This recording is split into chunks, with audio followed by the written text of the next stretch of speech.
import and exports.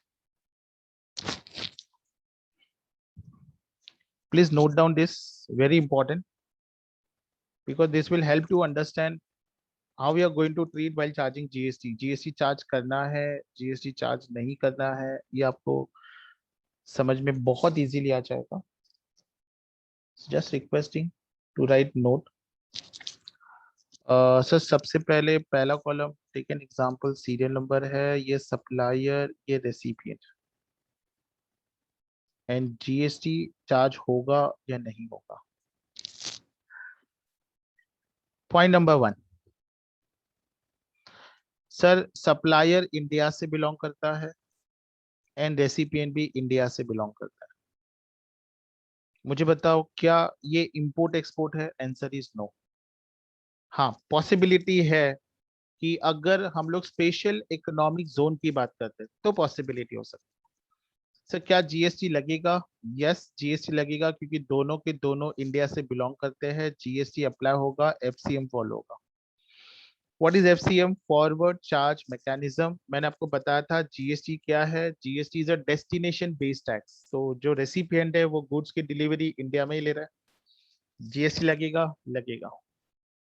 Point number 2, sir can we say like this, ये taxable territory है, ये भी taxable territory है. हाँ ठीक है, टैक्सेबल टेरिटरी.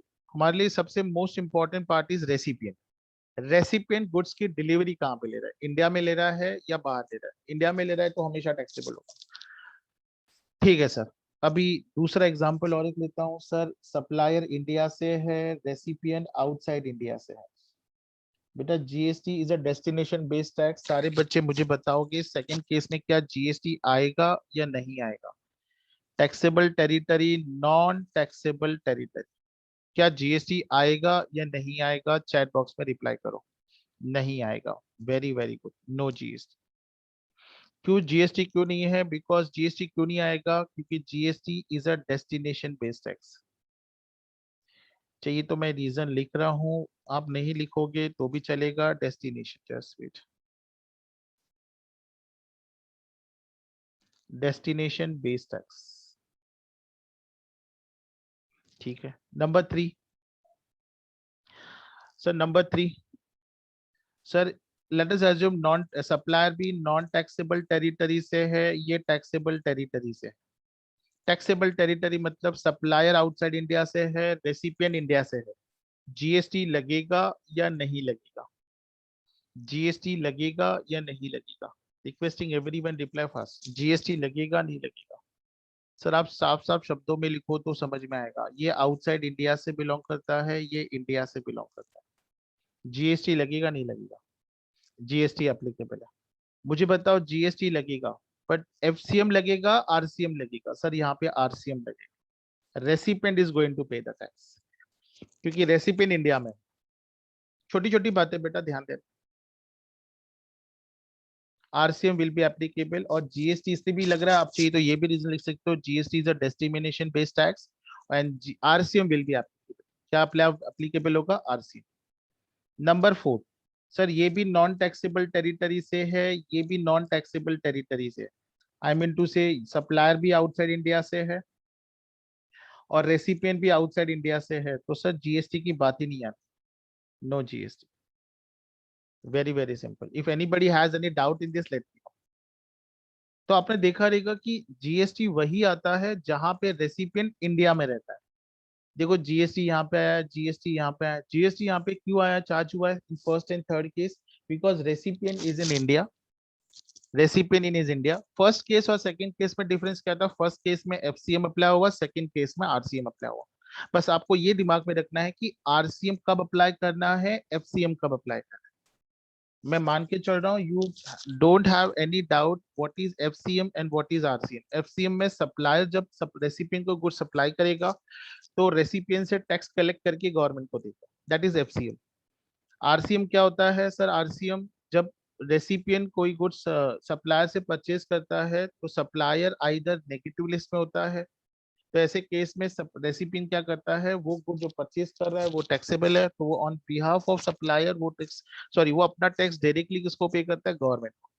जहां पे रेसिपिएंट डायरेक्टली गवर्नमेंट को टैक्स पे करता है वहां पे आरसीएम अप्लाई होता है। ठीक है सर। चलो ना, अगर यहाँ पे किसी को कोई डाउट नहीं है तो मैं आगे बढ़ू। यहाँ पे किसी को कोई डाउट नहीं है तो मैं आगे बढ़ू। सर नहीं है डाउट, ठीक है चलो कोई प्रॉब्लम नहीं। सर हम लोग अभी स्टार्ट कर रहे हैं इंपोर्ट ऑफ सर्विसेज। उन्होंने बोला है कि import of services, import of services in the following cases is exempt. इसका मतलब सर अगर आप ए केस में आते हो, बी केस में आते हो, सी केस में आते हो, डी केस में आते हो तो आपकी सर्विसेज क्या है, एग्जाम्प्ट है। बाकी सारे सर्विसेज क्या होंगे, टैक्सेबल होंगे। अभी हमें ये देखना है कि इंपोर्ट ऑफ सर्विसेज में कौन से कैटेगरी में आईजीएसटी अप्लाई नहीं होगा। सर आईजीएसटी इसलिए आया बिकॉज इंटर स्टेट है। Inter state, sir inter state का मतलब क्या होता है, इंटर स्टेट का मतलब होता है when the movement of goods is from one state to another state और from one country to another country. बात समझ में आया, तो आईजीएसटी का कंसेप्ट अप्लाई होता है, ये ध्यान देना है। ठीक है सर। एक्सपोर्ट में आईजीएसटी नहीं आता है बिकॉज एक्सपोर्ट आईजीएसटी से एग्जाम्प्ट है बिकॉज डेस्टिनेशन बेस्ड टैक्स का प्रिंसिपल एक्सपोर्ट में फॉलो नहीं होता है। चलो ना सर, इंपोर्ट ऑफ सर्विसेज कौन कौन से केसेस में एग्जाम्प्ट है। अगर कोई इंपोर्ट सेंट्रल गवर्नमेंट ने, सर्विसेज सेंट्रल गवर्नमेंट ने ली है, स्टेट गवर्नमेंट, यूनियन टेरिटरी और लोकल अथॉरिटी और गवर्नमेंट अथॉरिटी ने किया हुआ है, नो जीएसटी। बरोबर है सर, समझ में आया। Yes sir. अगर कोई सर्विसेज आपने इंपोर्ट यू की है by an individual for personal purpose, बेटा मैंने कोई सर्विसेज पर्सनल पर्पस के लिए, जैसे कि फॉर एग्जांपल पर्सनल सर्विसेज में अगर हम बोल सकते हो कि सर, एक एग्जांपल बता रहा हूँ, मान के चलो एक सीए है, मिस्टर सीए, ठीक है। उसने क्या किया है, अपने घर का भी इंटीरियर कराना है उसको, और उसे अपना ऑफिस का भी इंटीरियर कराना है। उसने क्या किया, यूएस से किसी इंटीरियर वाले को हायर किया। उसने बोला आप इंडिया में आओ, मेरे घर का भी इंटीरियर करो और मेरे ऑफिस का भी इंटीरियर करो। मुझे बताओ, अगर वो अपने घर का इंटीरियर करा रहा है तो उसको जीएसटी एप्लीकेबल होगा या नहीं होगा। सारे बच्चे रिप्लाई करेंगे whether GST will be applicable और नॉट। बोलो, जल्दी जल्दी बोलो, क्या जीएसटी अप्लाई होगा, नहीं होगा। क्यों नहीं होगा, क्योंकि सर वो पर्सनल पर्पस के लिए है, नो जीएसटी। बट ऑफिस का कराएगा तो जीएसटी एप्लीकेबल होगा। Very simple. It means if any service is imported from outside country, outside India, and that is for personal purpose, no GST। Personal purpose no GST. ठीक है sir, समझ में आ गया। Import of services by charitable trust defined under section 12AA of income tax act 1961। Sir अगर मैं charitable trust की बात करूं तो आपको बी न्यूमैन पता है। सर सारे बच्चों को पता है बी न्यूमैन कौन है। बी न्यूमैन एक चैरिटेबल ट्रस्ट का नाम है। मुझे बताओ ये चैरिटेबल ट्रस्ट चलाता कौन है, एनीवन बेटा। यस, फिर नाम पूछने से पहले ही नाम आ गया था। Sir we are very interested in this, that's it. But बेटा ये एजुकेशन में इंपॉर्टेंट नहीं है, जो एजुकेशन में इंपॉर्टेंट है वो ध्यान दे दो। नाम दे 10 से 12 नाम आ गए, बिना पूछे ही नाम आ गए, सलमान खान। ठीक है, मुझे बताओ यूवी कैम्प सुना है बेटा आपने, यूवी कैम्प, ये भी एक चैरिटेबल ट्रस्ट है। It belongs to home, it belongs to home. Yes, Yuvraj Singh, very very. Sir ये इंडियन क्रिकेटर है। यूवी कैंप उन्होंने चैरिटेबल ट्रस्ट स्टार्ट किया हुआ है। मान लो बेटा इन्होंने एक मेडिकल सर्विसेज, एक छोटी सी मेडिकल सर्विसेज रखी जिसपे उन्होंने आई से रिलेटेड चेकअप है, हार्ट से रिलेटेड चेकअप है, और उन्होंने फॉरेन कंट्री से अपने चैरिटेबल ट्रस्ट के लिए एक डॉक्टर हायर किया। वो बात अलग, को मेडिकल सर्विस में आता है, that is different. Charitable trust है, इन्होंने अगर अपने चैरिटेबल ट्रस्ट से कोई सर्विसेज अदर कंट्री से इंपोर्ट की है तो जीएसटी एप्लीकेबल नहीं होगा। Very very very important. तो पहला, अगर कोई भी सर्विसेज इंपोर्ट कर रहा है गवर्नमेंट, गवर्नमेंट में आता है state government, central government, local authority and government authority, no GST. अगर कोई भी सर्विसेज हम पर्सनल पर्पस के लिए मंगाते हैं इंडिविजुअल पर्सनल पर्पस के लिए मंगा रहा है, नो जीएसटी। कोई भी सर्विसेज इंपोर्ट कर रहा है चैरिटेबल ट्रस्ट, नो जीएसटी। और कोई भी इंपोर्ट ऑफ सर्विसेज हो रही है person located in non taxable territory. Sir non taxable territory मतलब सर मैं स्पेशल इकोनॉमिक जोन में हूं, special economic zone. I hope आपको पता होगा, अगर कोई भी गुड स्पेशल इकोनॉमिक जोन में सप्लाई किया जाता है, यहाँ पे जो भी अपना बिजनेस करता है, जो भी परचेज करता है, जो भी सेल करता है, उस पर जीएसटी चार्ज नहीं होता है। डोंट वरी, इसको हम लोग अभी इसके बाद नेक्स्ट पॉइंट इसमें डिस्कस करने वाले, special economic zone, don't worry. तो ये नॉन टैक्सेबल टेरिटरी में आता है। अगर कोई भी इंपोर्ट सेज कर रहा है, नो जीएसटी, नो जीएसटी। तो कोई भी import of services by a person located in non taxable territory, then in such case import of services exempt. ये चार लोगों को छोड़ के, अभी आप कोई भी इंपोर्ट ऑफ सर्विसेज ले लो, ये चार लोगों को छोड़ के सारे के सारे सर्विसेज क्या होंगे, टैक्सेबल होंगे, सब्जेक्ट टू, वो एग्जामेशन में नहीं होने चाहिए। एग्जामेशन को मतलब सर एग्जामेशन मतलब सेक्शन 11, अगर आपको याद होगा हम लोगों ने सेक्शन 11 से रिलेटेड बहुत सारी सर्विसेज किए हुए हैं।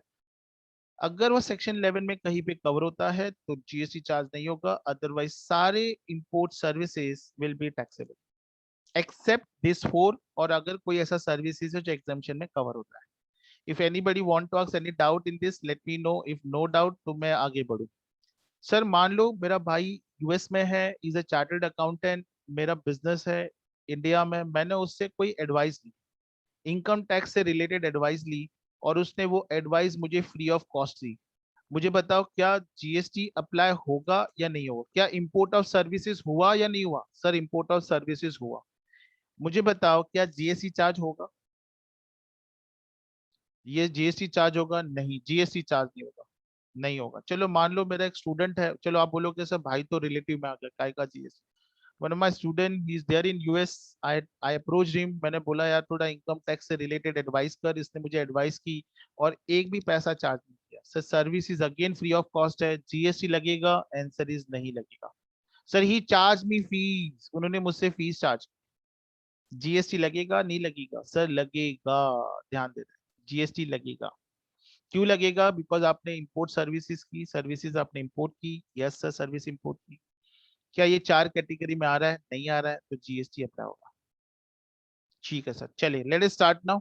यस, अभी सर हम थोड़ा आगे बढ़ेंगे। जैसे जैसे हम लोग आगे बढ़ेंगे थोड़ा डिटेल डेप्थ में चले जाएंगे आज हम लोग। हमारे पास सफिशिएंट टाइम है आज डिस्कशन के लिए, एंड होपिंग हम लोग बड़े बड़े प्रोविजन आज कोशिश करेंगे कंप्लीट करने की। ठीक है सर।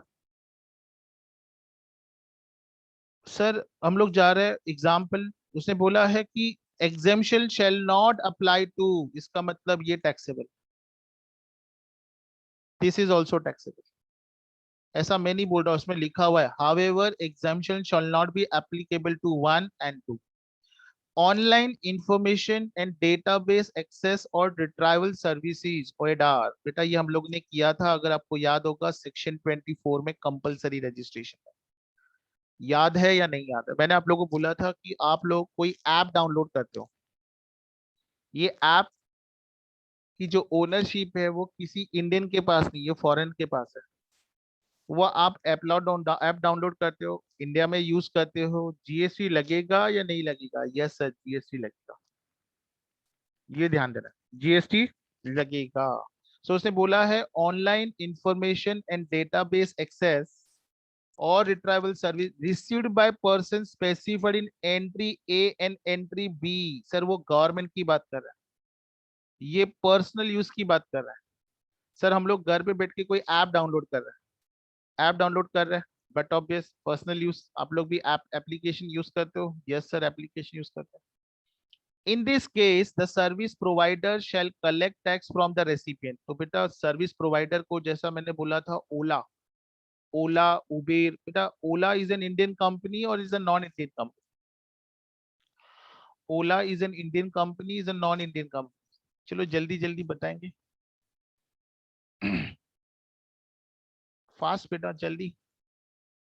ओला उबेर, ओला इंडियन इंडियन कंपनी, ठीक है। उबेर, उबेर उबेर उबेर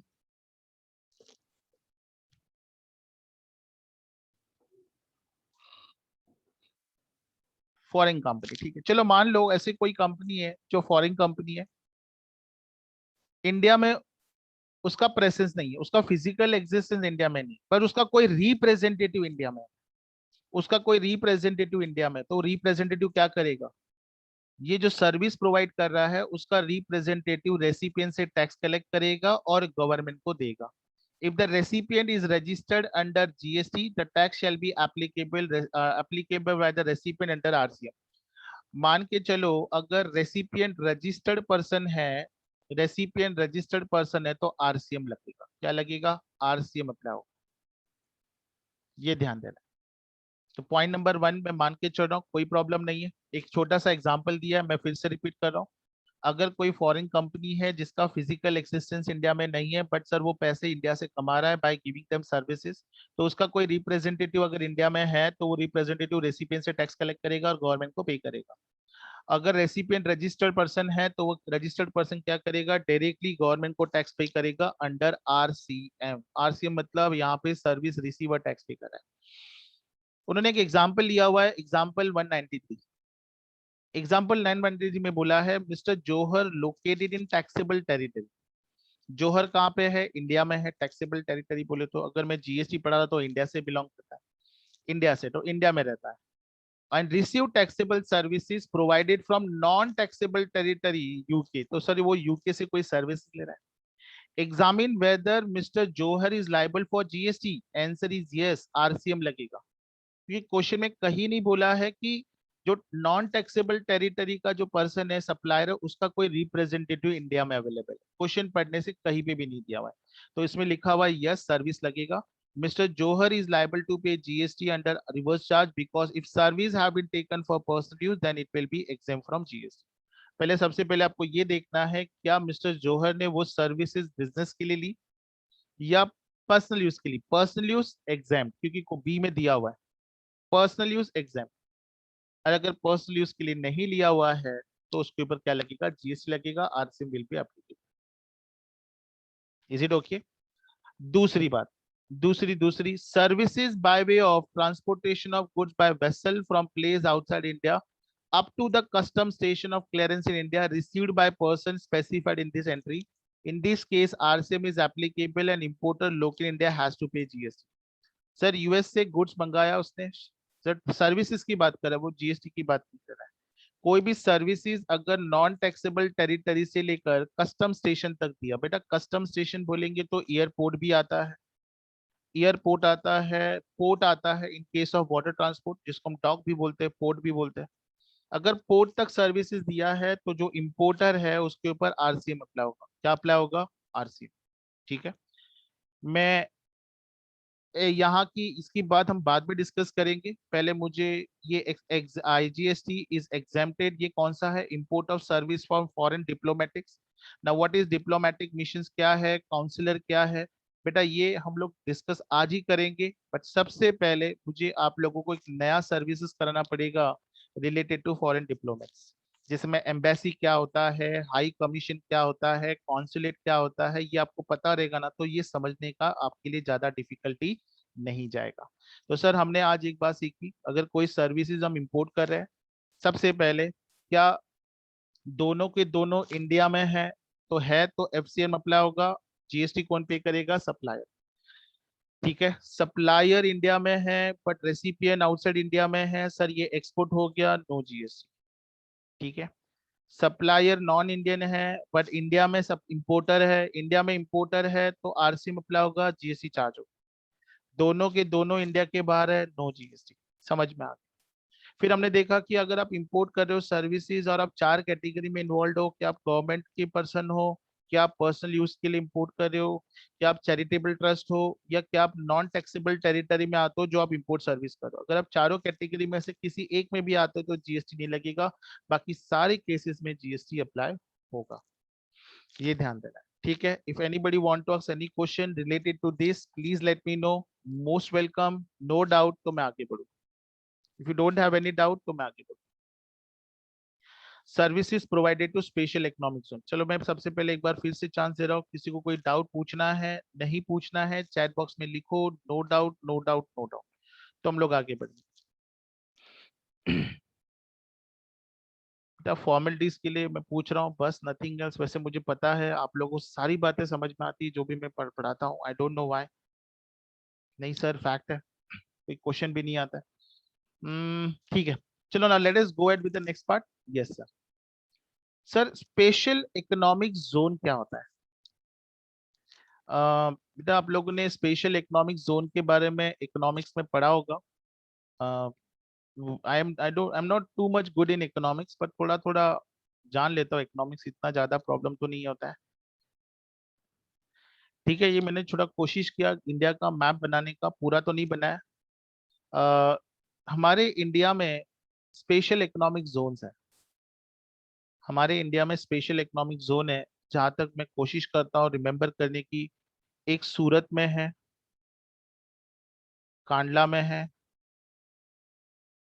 हमारे मुंबई में भी है। आई होप मुंबई में विलेपार्ले, इसके बारे में हमने डिस्कशन ऑलरेडी कर लिया था,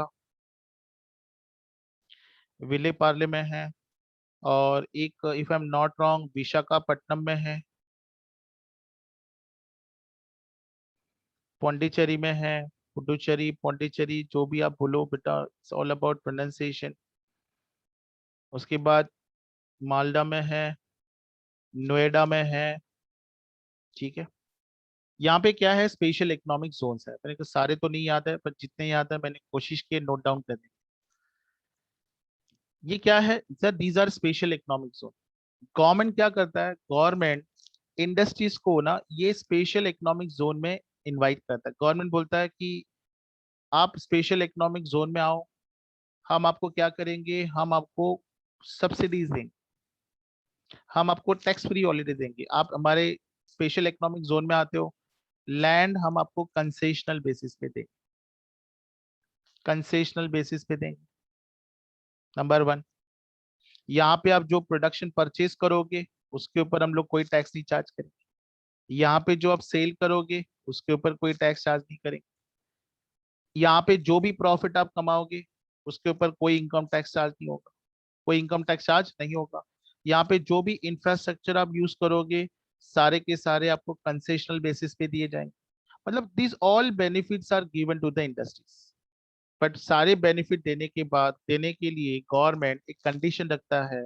and what is that condition? Condition यही होता है कि जिस डेट पर आपने अपनी इंडस्ट्री स्पेशल इकोनॉमिक जोन के अंदर लाई है, उसके नेक्स्ट सब्सिक्वेंट ईयर के 6 महीने के अंदर अंदर, नेक्स्ट सब्सिक्वेंट ईयर के 6 महीने के अंदर अंदर आपके कंपनी की तरफ से 90% अबव प्रोडक्शन क्या होना चाहिए, एक्सपोर्ट होना चाहिए।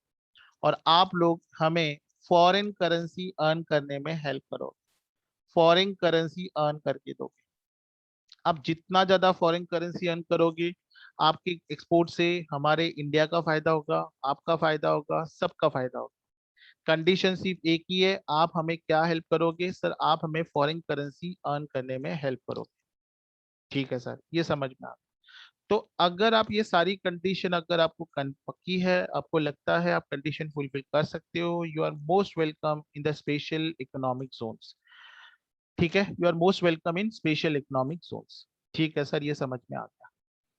अभी कुछ बच्चे पूछते हैं कि सर क्या यही प्लेस है और कोई स्पेशल इकोनॉमिक जोन नहीं आ सकता? क्यों नहीं आ सकता बेटा? अदर स्पेशल इकोनॉमिक जोन भी आ सकते हैं। मान के चलो गवर्नमेंट ने यूपी में भी एक स्पेशल इकोनॉमिक जोन बनाना स्टार्ट कर दिया बेटा, बराबर है। अभी स्पेशल इकोनॉमिक जोन वो तब डिक्लेयर होगा जब वो पूरा बन के रेडी हो जाएगा। जैसे कि स्पेशल इकोनॉमिक जोन में रोड की फैसिलिटी प्रोवाइड करना।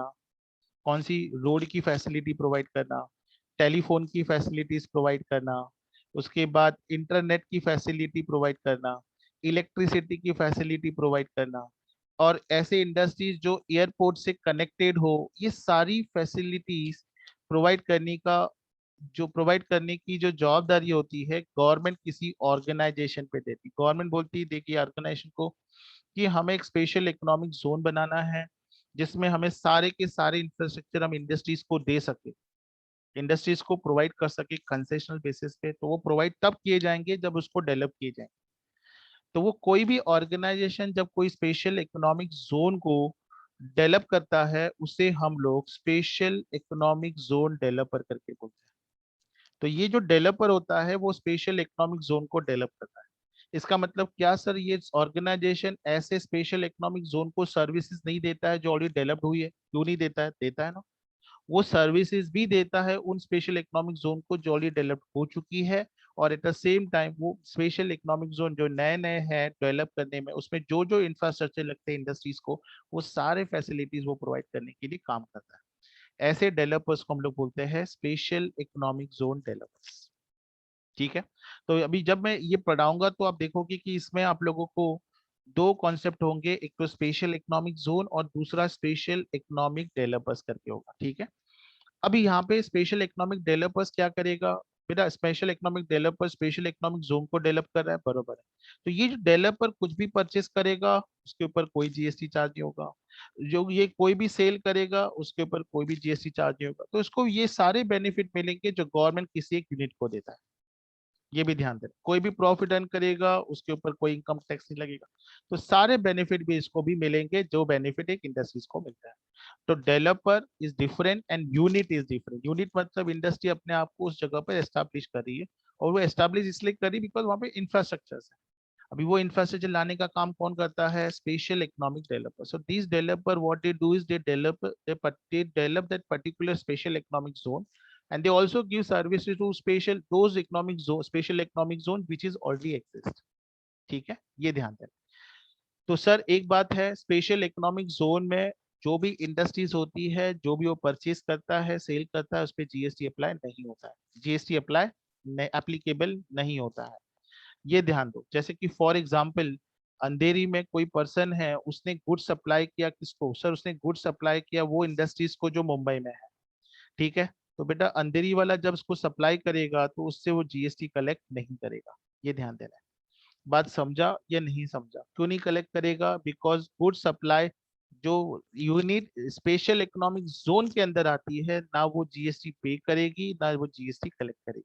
ना उसको परचेज करते वक्त कोई टैक्स लगेगा, ना सप्लाई करते वक्त कोई टैक्स लगेगा। It's very clear. So these all benefit government has given. और यहाँ पे एप्लीकेबल होगा आरसीएम उन लोगों के लिए जो इंडस्ट्री डायरेक्टली इनडायरेक्टली एससीएम को क्या देती है? Service, sorry, special economic zone को सर्विसेज देती है। पढ़ेंगे इसके अंदर हम लोग। यहाँ पे ध्यान देंगे बेटा, प्लीज यहाँ पे ध्यान दो। मैंने आपको बेसिक पार्ट बता दी, अभी मैं आपको उसको रीड करके बताता हूँ। सबसे पहले हमें कॉन्सेप्ट पढ़ना है, स्पेशल इकोनॉमिक जोन का कॉन्सेप्ट क्या है? Service provided to special economic developers, service provided to special economic developers और यूनिट्स। तो ये सर्विसेज कौन देता है? सर ये सर्विसेज गवर्नमेंट देगा, बट ऑब्वियस है। Special economic zone is consider as a foreign territory. बेटा इंडिया में है, बट हम मान के चलेंगे ये नॉन टैक्सेबल टेरिटरी में। नॉन टैक्सेबल टेरिटरी हम उसको मान के चलेंगे ये इंडिया के बाहर है। सर इसका मतलब आप ये कहना चाहते हो विले पार्ले इंडिया के बाहर है? नहीं नहीं, मैंने ऐसा नहीं कहा। मैं ये कह रहा हूँ विले पार्ले के अंदर जो स्पेशल इकोनॉमिक जोन है उसको हम मान के चलेंगे वो नॉन टैक्सेबल टेरिटरी है, वैसे मान के चलेंगे जैसे फॉरेन टेरिटरी को मानते हैं। ओके, जैसे कि मान लो कोई स्पेशल इकोनॉमिक जोन के अंदर इंडस्ट्री चला रहा है, मैंने उसको सप्लाई किया, तो मैं मान के चलूंगा मैंने डीम्ड एक्सपोर्ट किया। मान के चलूंगा मैंने डीम्ड एक्सपोर्ट। अगर मैंने उनसे कुछ परचेज किया स्पेशल इकोनॉमिक जोन से, तो मैं मान के चलूंगा मैंने डीम्ड इंपोर्ट किया। ओहो हो, इसका मतलब सब मान के चलेंगे कि मैंने इंपोर्ट और एक्सपोर्ट किया हुआ। ठीक है। For the purpose of taxation, बेटा उसने क्लियरली बोला है for tax purpose as per SEZ that special economic zone act 2005। Sir ये एक्ट इसके लिए पास किया, ये 2005 में हमारी कांग्रेस गवर्नमेंट जो सेंट्रल गवर्नमेंट में थी, और उन्होंने उस जमाने में कौन था finance minister, don't remember. It's कौन था पता नहीं, डोंट नो। उन्होंने एक एक्ट बनाया, वो एक्ट था सेज एक्ट 2005। और ये इंडस्ट्रीज को उन्होंने सारे बेनिफिट्स दी। उन्होंने ये भी उस एक्ट में लिखा है कि ये एक्ट में ये भी मेंशन किया हुआ है इंडस्ट्रीज को लेबर लॉ एक्ट फॉलो करने का जरूरत नहीं है। लेबर एक्ट फॉलो करने का जरूरत नहीं। लेबर एक्ट का मतलब कंपनी जब भी अब उनको चाहिए वो लेबर को रख सकती है, जब भी चाहिए वो निकाल सकती है। कंपनी के लिए कंपलसरी नहीं है उसके रिटायरमेंट का कोई प्रोविजन करने के लिए।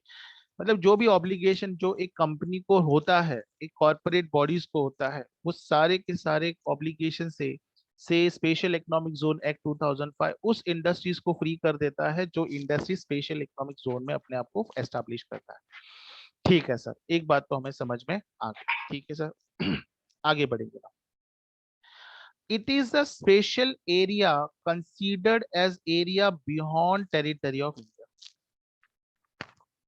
सर हम मान के चलेंगे वो इंडिया में होने के बाद भी वो इंडिया का पार्ट नहीं है, इसलिए उसको हम बोलते हैं non taxable territory. The main object of SEZ is to promote export. इसका मेन ऑब्जेक्ट क्या होता है? आपको एक्सपोर्ट ज्यादा से ज्यादा करना है। Service rendered from SEZ to other country are not liable as they are not rendered in the taxable territory. अगर कोई भी सर्विसेज किसी नॉन टैक्सेबल टेरिटरी मतलब अदर कंट्रीज में देते हैं तो जीएसटी एप्लीकेबल नहीं होगा। It is just an export only. फिर सर अभी डेवलपर ऑफ सेज का मतलब क्या है? कोई भी पर्सन जो एंगेज होता है डेवलप करने के।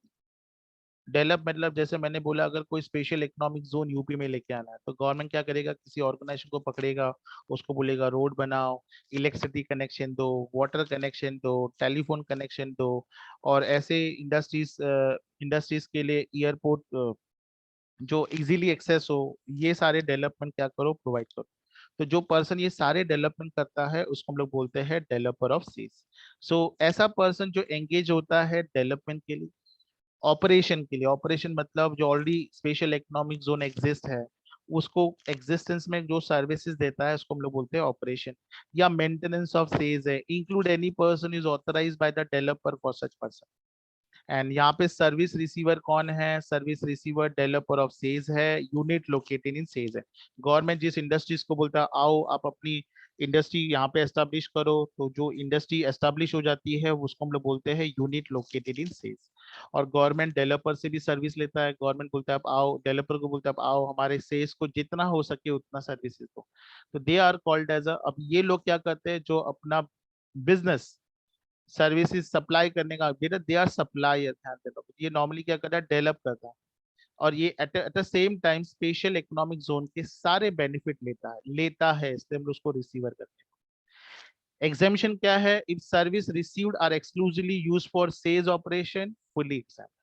तो यहाँ पे स्पेशल इकोनॉमिक जोन में जो भी परचेजेस है, जो भी सेल है, अगर वो यूनिट करता है, डेवलपर करता है, स्पेशल इकोनॉमिक जोन का डेवलपर करता है, परचेज बोलो सेल बोलो, कोई टैक्स उसके ऊपर अप्लाई नहीं होगा। मैं बात कर रहा हूँ उस यूनिट की जो स्पेशल इकोनॉमिक जोन में आया हुआ है। मैं बात कर रहा हूँ उस डेवलपर की जो स्पेशल इकोनॉमिक जोन में अपने आप को उसने एस्टैब्लिश किया और उस सर्विसेज दे रहा है। मैं उनकी बात कर रहा हूँ, ये ध्यान देना है। ठीक है। If anybody want to ask any question on this let me know. अगर किसी को कोई क्वेश्चन पूछना है स्पेशल इकोनॉमिक जोन पे तो प्लीज लेट मी। बोलो बेटा, किसी को कुछ क्वेश्चन पूछना है तो बता दो fast.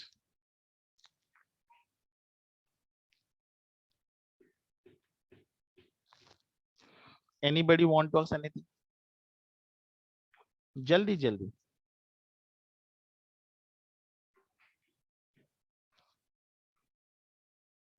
No doubt, put a message in the chat box, no doubt तो भी चलेगा। नो डाउट सर, पहले ही मैसेज आ जाते हैं सर, नो डाउट। ठीक है, कोई बात नहीं। सर हम लोगों ने इंपोर्ट ऑफ सर्विसेज की, ठीक है। हमने स्पेशल इकोनॉमिक जोन की सर्विसेज की, सर ठीक है। अभी हम लोग सबसे इंपॉर्टेंट सर्विस करेंगे, that is transportation of goods. बहुत अच्छा है बेटा, transportation of goods. Just wait.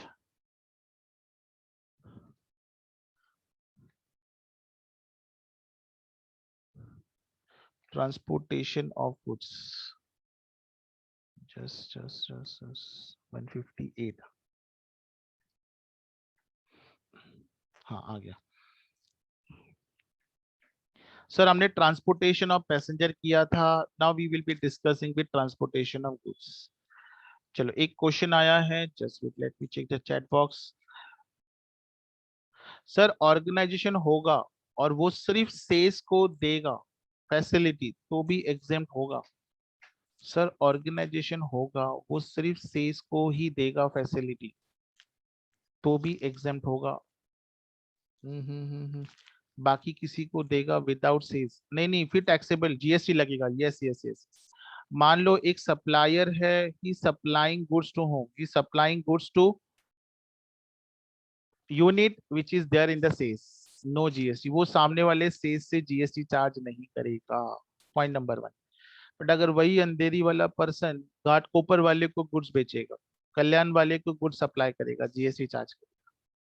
I hope the question which you asked is clear. मैंने मीनिंग निकाला आपके क्वेश्चन का वो करेक्ट है करके, ऐसा मैं मान के चल रहा हूँ। यस सर, ठीक है। चलो चलो नाउ मैं किसी एक बच्चे को पूछेगा कोई भी क्वेश्चन, और हम लोग ट्रांसपोर्टेशन ऑफ गुड्स का कंसेप्ट स्टार्ट करेंगे। साहिल बेटा मुझे एक बात बताएंगे, चलो मान के चलो साहिल स्टेज इन कल्याण, ठीक है। साहिल बेटा आप मेरी आवाज सुन रहे हो? मिस्टर साहिल, वेट करेंगे साहिल के लिए। ऑडियो ऑन करो, ऑडियो ऑन करो। हाँ सर। साहिल बेटा आपने डिसाइड किया आपने कल्याण से पूना शिफ्ट होना है फैमिली के साथ। हाँ, बेटा मैं एग्जांपल ले रहा हूँ, ऐसा नाराज नहीं हो। मुझे नहीं बताओ, सर। अगर आप पूरे फैमिली के साथ कल्याण से पूना शिफ्ट हो रहे हो तो घर का सामान लेके जाना पड़ेगा, बरोबर है? हाँ, कैसे लेके जाओगे? ट्रैवल से मतलब वो जो टेम्पो रहता है वो। टेम्पो रहता है, ठीक है। तो साहिल ने कहा कि साहिल बेटा आप अपना ऑडियो ऑन रखिए, टेम्पो से लेके जाएंगे। साहिल बेटा क्या वो आपको कोई चिट्ठी हाँ लिख के देगा कि ये आपका ये सामान मैं लेके जा रहा हूँ, या कुछ नहीं, बस टेम्पो में रख दिया डायरेक्ट पूना छोड़ दिया, या कोई नोट इशू करेगा आपको? हाँ, टेम्पो में नहीं, टेम्पो में नहीं लेके करेगा। जाएगा, नहीं करेगा, ठीक। तो यस, थैंक यू बेटा साहिल, थैंक यू। तो साहिल ने बोला सर कि मैंने पूना कल्याण से पूना शिफ्ट होना है, ठीक है। कल्याण से पूना शिफ्ट होना है, ठीक है बेटा, मेरी बात समझो। साहिल ने क्या किया, एक ट्रांसपोर्ट एजेंसी को हायर, एक टेम्पो हायर किया, उसमें सारे के सारे उसके जो भी घर के सामान थे वो उसमें रखा, और वो टेम्पो ने उसको पूना में डिलीवर कर दिया। टेम्पो ने उसको कोई भी नोट इशू नहीं किया। नोट मतलब कोई कंसाइनमेंट नोट बोल सकते। ऐसे केस में जीएसटी चार्ज नहीं होगा, जीएसटी चार्ज नहीं होगा। अभी एक बच्चा मुझे पूछ रहा है सर नहीं नोट से इश्यू होता है, तो बेटा आप जिसकी बात कर रहे हो, इट इज नॉट नेसेसरी कि वो ट्रांसपोर्ट एजेंसी उसको नोट इश्यू करेगा। But there are transport agencies, वो क्या करते हैं, जैसे कि फॉर एग्जाम्पल कल्याण से अगर उसको पूना शिफ्ट होना है तो वो क्या करेगा, कल्याण से पूना शिफ्ट होना है, चलो मान के चलो कल्याण में एक सप्लायर है, ठीक है, ये रेसिपिएंट है।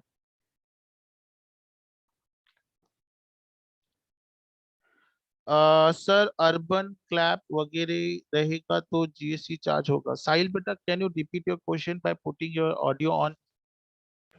सर अर्बन क्लैब वालों को मतलब हम लोग ने कॉन्ट्रैक्ट दिया तो वहाँ पे इशू होगा ना, जीएसटी चार्ज होगा नहीं, ना। माय क्वेश्चन इज क्या वो आपको कोई चिट्ठी देगा क्या?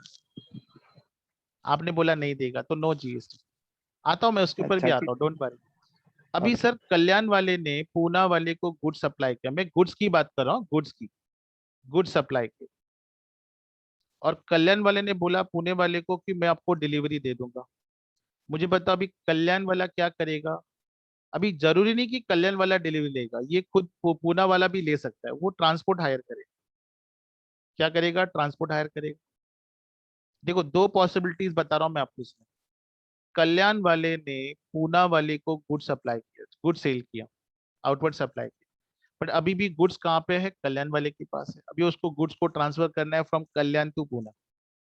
अभी कल्याण टू पूना है तो उनको ट्रांसपोर्ट एजेंसी हायर करना पड़ेगा, यस, ट्रांसपोर्ट वाले को हायर करना पड़ेगा। मैं गुड्स की बात नहीं कर रहा हूं, मैं ट्रांसपोर्ट की बात कर रहा हूँ। पॉसिबिलिटी है कि ये गुड्स की डिलीवरी कल्याण वाला खुद करके देगा पूना वाले को। पॉसिबिलिटी है पूना वाला बोलेगा कल्याण वाले को आप ट्रक अरेंज करो, पैसा मैं देता हूँ, ठीक है।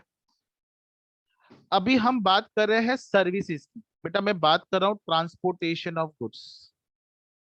बेटा ट्रांसपोर्टेशन किस में आता है? सर्विसेज में आता है। अगर मैं गुड्स की बात करूं तो मैंने ऑलरेडी बोला हुआ है कि सप्लायर कौन है, वो सप्लायर वो पर्सन है जो कल्याण से गुड्स सप्लाई कर रहा है। रेसिपिएंट कौन है? जो पूना में। मैं गुड्स की बात नहीं कर रहा हूं, मैं यहाँ पे ट्रांसपोर्टेशन ऑफ सर्विसेज की बात कर रहा हूँ। मुझे बताओ ट्रांसपोर्टेशन क्या है sir? Transportation comes under services. तो it is very clear, transportation कौन है सर? ये सर्विस, ये सप्लायर है।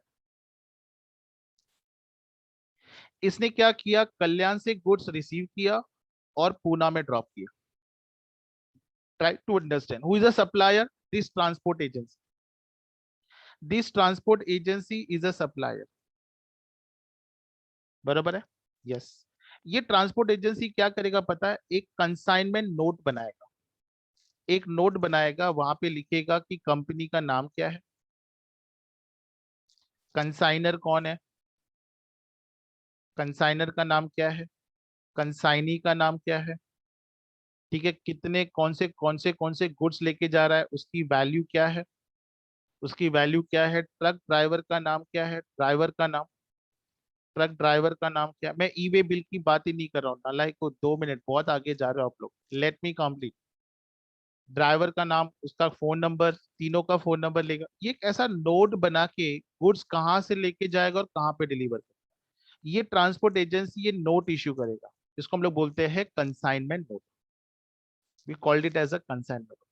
जो ट्रांसपोर्ट एजेंसी ये कंसाइनमेंट नोट इश्यू करता है उससे हम लोग बोलते हैं जीटीए, गुड्स ट्रांसपोर्ट एजेंसी। चलो मान के चलो ये जीटीए है, और कोई भी सर्विसेज जो जीटीए प्रोवाइड करता है उस पे जीएसटी एप्लीकेबल होता है। मैं रिपीट कर रहा हूँ, कोई भी ट्रांसपोर्टेशन ऑफ गुड्स की सर्विसेज जीटीए प्रोवाइड करता है उस पे जीएसटी एप्लीकेबल होता है। अभी जीटीए कौन होता है सर? जीटीए वो होता है जो कंसाइनमेंट नोट इश्यू करता है। बात समझा या नहीं समझा? अभी उन्होंने, मयूरेश ने पहले बोला था सर मैं कल्याण से पूना शिफ्ट हो रहा हूँ, टेम्पो में करूंगा, सारा सामान टेम्पो से लेके जाऊंगा। मैंने उसको पूछा कि क्या वो टेम्पो वाला उसको कोई रिसिप्ट इशू करेगा? उसने बोला नहीं। इसका मतलब is not talking about GTA, he is talking about transport agency. That was non GTA, उसको हम लोग बोलते हैं नॉन जी। नॉन जीटीए मतलब सर वो जीटीए नहीं है, तो जो भी सर्विसेज नॉन जीटीए देगा उस पर जीएसटी नहीं होता है, और जो भी सर्विसेज जीटीए देता है उस पर जीएसटी अप्लीकेबल होता है। एक बात हमेशा ध्यान।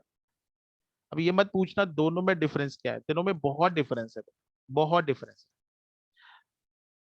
नाउ क्वेश्चन इज, अब ये जीटीए सर्विस दे किसको रहा है? कल्याण वाले को दे रहा है या पूना वाले को दे रहा है? वेट करो आपके रिप्लाई के लिए।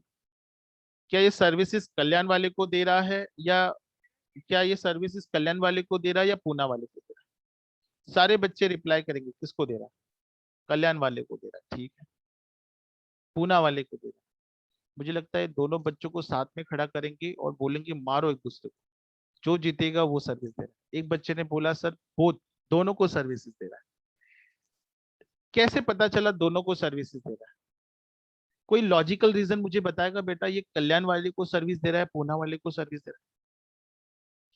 चलो एक बच्चे ने बोला सर ये सर्विसेज कल्याण वाले को दे रहा है, अगर मैं बोलूं पैसे पुणे वाले ने दिया तो? अगर जो पर्सन स्टूडेंट बोल रहा है कि सर्विस कल्याण वाले को दे रहा है, और मैं उनको पूछूं पेमेंट पूना वाला कर रहा है, क्या उनका आंसर सेम रहेगा या चेंज होगा?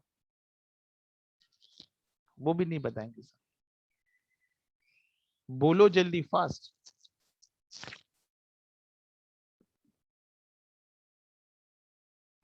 चलो एक, जल्दी बताओ। तो सर यहाँ पे रेसिपिएंट वही होगा जो पैसा दे, ये ध्यान रखें। पॉसिबिलिटी है, कि पॉसिबिलिटी है कल्याण वाले ने ट्रांसपोर्ट एजेंसी को हायर किया, पेमेंट कौन कर रहा है? पूना वाला। तो बेटा पेमेंट जो करेगा वही रेसिपिएंट, ये ध्यान देना, ठीक है। अभी क्वेश्चन ये आता है कि सर जीएसटी कौन पे करेगा, वो हमको देखना है, तो वो देखते हैं बाद में। पहले मुझे बताओ सबसे पहले जीटीए का मतलब समझा या नहीं समझा? So everybody have understood what is the meaning of GTA? If yes, put a message in the chat box yes, क्योंकि मुझे ना ये समझाने के लिए तकलीफ नहीं होगा, नहीं तो आप भी परेशान हो जाओ। सबसे बड़ा क्वेश्चन ये आएगा कि सर जीटीए नहीं समझा। सर जीटीए वो ट्रांसपोर्ट एजेंसी होती है जो कंसाइनमेंट नोट इश्यू करती है, मतलब जो एजेंसी कंसाइनमेंट नोट इश्यू करेगी वो जीटीए है, जो नहीं इश्यू करेगी वो नॉन जीटीए। नॉन जीटीए पे जीएसटी अप्लाई नहीं होता है, जीटीए किस में अप्लाई होता है? जो कंसाइनमेंट नोट इश्यू करता है, ये ध्यान देना, ठीक है। Yes sir. Let us start with what? मैं इस पे जा रहा हूँ, डायरेक्ट नोट्स पे जा रहा हूँ।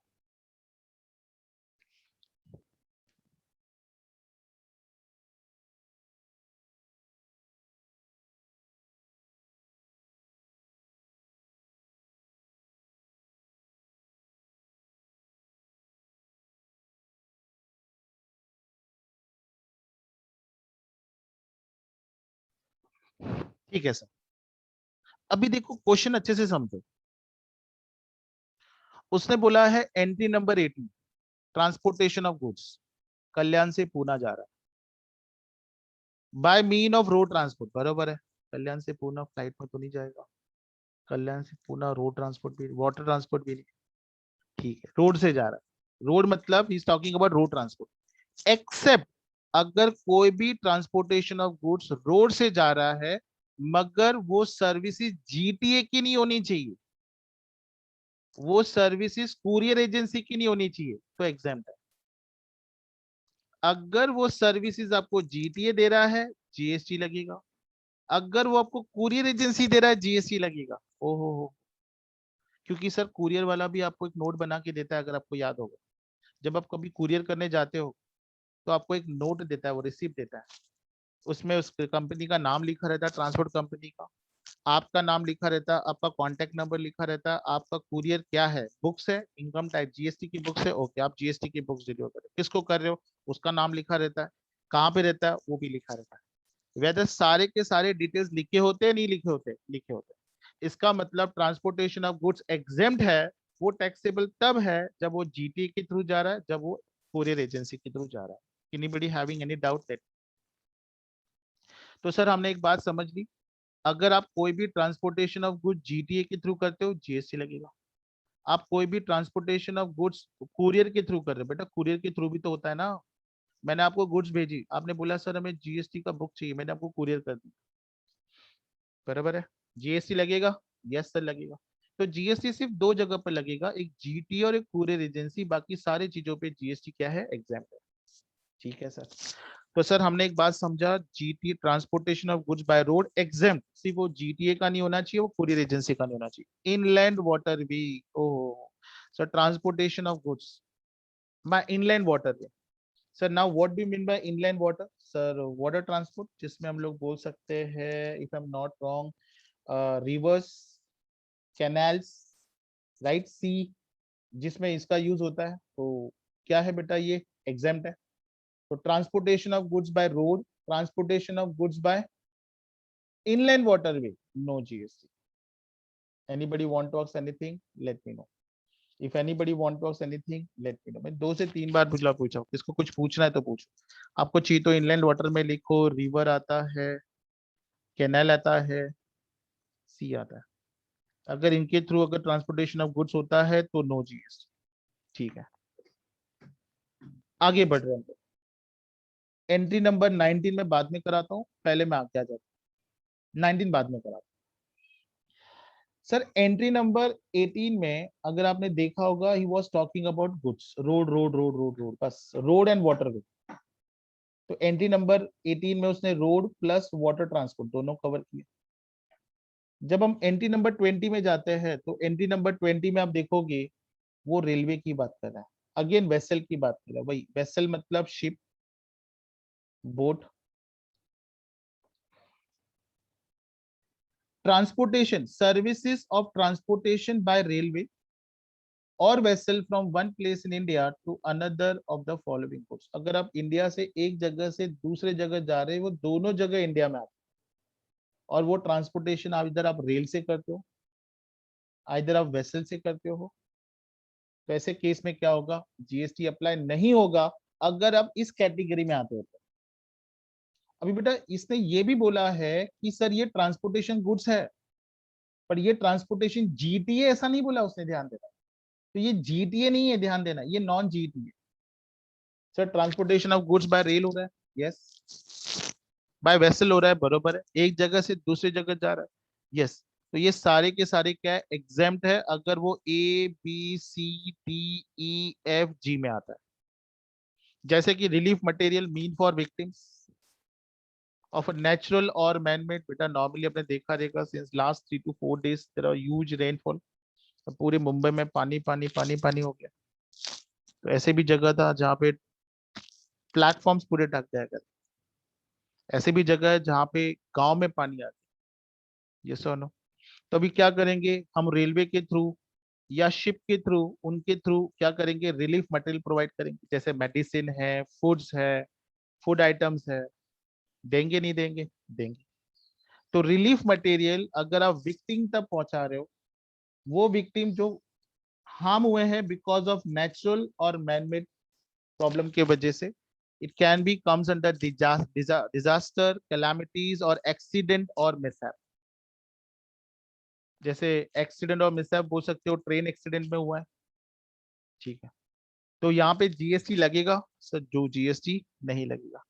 डिफेंस और मिलिट्री इक्विपमेंट, सर मैं ट्रेन से या वेसल से मिलिट्री और डिफेंस के इक्विपमेंट लेके जा रहा हूँ, बंदूकें, गोली, जो भी वो नॉर्मली यूज करते हैं ड्यूरिंग वार। तो अगर ऐसा कोई आइटम्स डिफेंस का या मिलिट्री के इक्विपमेंट्स लेके जा रहा हूँ using railway transport, using vessel transport, no GST. Sir newspaper और magazine registered with the registrar of the newspaper. बेटा अगर कोई भी न्यूज़पेपर, आई होप आपको पता रहेगा, इवन न्यूज़पेपर भी रेलवे से एक जगह से दूसरी जगह ट्रांसपोर्ट होता है, इवन वेसल से भी होता है, स्पेशली गांव में। गांव में बेटा रेलवे, बहुत सारे ऐसे गांव है जहाँ पे प्रॉपर ट्रांसपोर्टेशन सिर्फ रेलवेज है, there is no local transportation. ना मैं बता रहा हूँ, लोकल नहीं रहता है, जैसा हमारे मुंबई में लोकल है, कल्याण से निकला तो ठाकुरली, ठाकुरली से डोंबिवली, ऐसा कंसेप्ट गांव में नहीं। गांव में स्टेशन है तो करीब करीब 15 किलोमीटर 20 किलोमीटर बाद सेकंड स्टेशन आता है, वहां पे एक्सप्रेस चलता है, लोकल नहीं चलता। ऐसे भी बहुत सारे एरियाज। तो अगर ऐसे रेलवेज में अगर हम लोग ने न्यूज़पेपर रखा है, मैगजीन्स रखा है, जो रजिस्टर्ड किसके पास है, न्यूज़पेपर के पास है, न्यूज़पेपर रजिस्टर ऑफ न्यूज़पेपर, तो जीएसटी एप्लीकेबल नहीं होगा। रेलवे इक्विपमेंट्स और मटेरियल, रेलवे के इक्विपमेंट आप रेलवे से लेके जा रहे हो, no GST. Agriculture produce like vegetables, yes, vegetables के बाद मतलब जो भी आपने कल्टीवेट किया हुआ है, जिसकी आइडेंटिटी भी चेंज नहीं होती आफ्टर प्रोसेसिंग, उसके ऊपर भी जीएसटी नहीं लगेगा। आपने देखा रहेगा हमारे कल्याण में बहुत जगह, नासिक से एवरी मॉर्निंग, अर्ली मॉर्निंग 4 बजे 3 बजे ये ट्रेन भर के, अलग से ट्रेन भर के वेजिटेबल्स आते हैं। कल्याण में we have a vegetable market, big vegetable market Kalyan में है, ठीक है। एग्रीकल्चर प्रोड्यूस आपने रेलवे से लाया, no GST. Milk, salt, food grain including flour, pulses and rice. देखो राइस मैंने पहले बताया था, एग्रीकल्चर प्रोड्यूस में राइस नहीं आता है, तो उन्होंने अलग से राइस दे दी। तो अगर आप दूध लेके आ रहे हो, नमक लेके आ रहे हो, फूड ग्रेन लेके आ रहे हो, इंक्लूडिंग फ्लोर लेके आ रहे हो, पल्सेस लेके आ रहे हो, राइस लेके आ रहे हो, नो जीएसटी। बेटा मैं एक बात बताऊं, मैंने अभी तक आपको कभी नहीं बोला कि नाम को याद करो, बट मैं ये बोलूंगा इसको आपको रटना पड़ेगा। You have to remember this point. Sequence अलग ऊपर नीचे होगा तो भी चलेगा, बट आपको ये अच्छे से याद करके रखना पड़ेगा, बिकॉज मैं इसके बाद एग्जाम्पल डिस्कस करूंगा। अगर वो एग्जाम्पल आपको अच्छे से आ गए, इसका मतलब आपको प्रॉब्लम नहीं। But I am very much sure 10 दिन के बाद मैं कुछ पूछूं इसके रिलेटेड, को सारे बच्चे गलत है, सारे तो नहीं बोलेंगे, सिलेक्टेड बच्चे कुछ होंगे जो गलत आंसर देंगे। ये प्रॉब्लम तब होगा जब आपको याद नहीं है अच्छे से कि कौन सा आइटम आता है। तो इन ऑल, ऑर्गेनिक मैन्योर भी आता है, ऑर्गेनिक मैन्योर। तो अगर आप कोई रिलीफ मटेरियल फॉर विक्टिम्स के लिए प्रोवाइड कर रहे हो, दूसरा डिफेंस एंड मिलिट्री इक्विपमेंट है, न्यूज़पेपर है, रेलवे इक्विपमेंट है, एग्रीकल्चर प्रोड्यूस है, मिल्क सॉल्ट है, मिल्क है, सॉल्ट है, उसके बाद फूड ग्रेन है, देन फ्लो इंक्लूडिंग फ्लोर है, राइस है, पल्सेस है एंड ऑर्गेनिक मैन्योर। सर क्या हम ऐसे कह सकते हैं कि अगर आप कुछ भी ट्रांसपोर्टेशन करो रेलवे से, जो इसको छोड़ के और कुछ आता है तो जीएसटी लगेगा? यस, तो जीएसटी लगेगा। अगर आप कोई भी मटेरियल ट्रांसपोर्टेशन करा रहे हो रेलवे से या वेसल से जो इस कैटेगरी में कवर नहीं होता है, तो जीएसटी एप्लीकेबल होगा। अगर इसके अंदर आता है तो no GST. Other than these item, other than these item, तो क्या होगा, जीएसटी अप्लाई होगा? यस, जीएसटी अप्लाई होगा। तो हमने दो एंट्रीज की, entry number 18, transportation of goods by road, no GST. GST तब लगेगा वो जब वो जीटीए के थ्रू होगा या जब वो कुरियर एजेंसी के थ्रू होगा। और transportation of goods by inland waterway, no GST. उसके बाद है transportation, services of transportation by railway और वेसल, नो जीएसटी, अगर वो ए से लेकर जी के कैटेगरी में आता है। चलो एंट्री नंबर 21, वेरी इंटरेस्टिंग।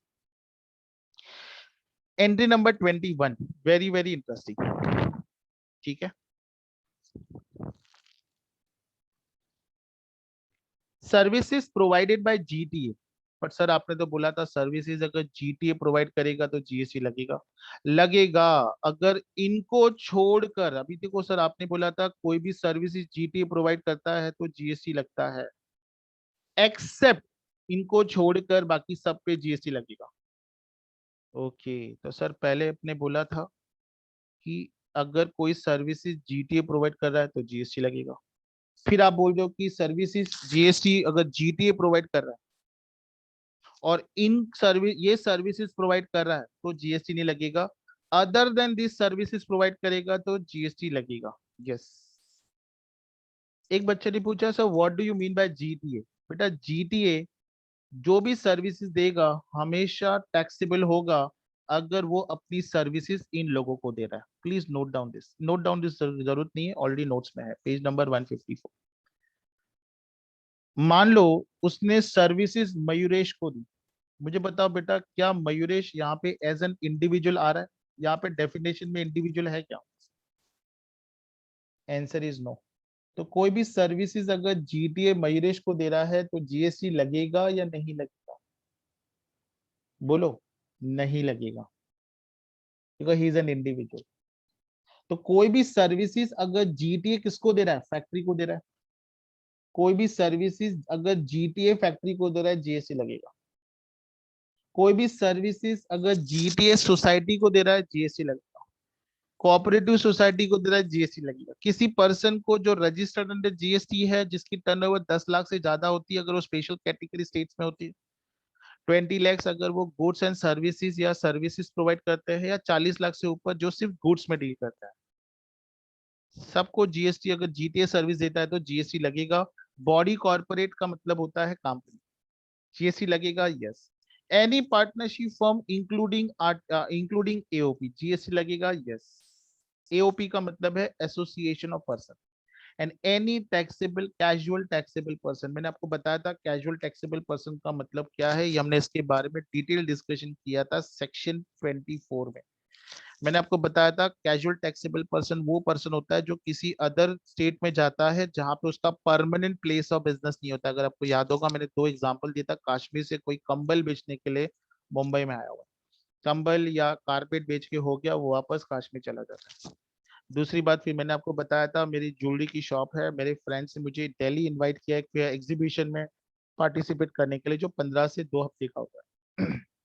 अगर मैं अपना, मेरा दिल्ली में कोई परमानेंट प्लेस ऑफ बिजनेस नहीं है बट मैं इन रिलेशन टू बिजनेस वहां पे जा रहा हूँ तो I am a casual taxable person, जिसके लिए रजिस्ट्रेशन कंपलसरी होता है, और ये रजिस्ट्रेशन उसको बिजनेस स्टार्ट करने के 5 दिन पहले लेना जरूरी होता है।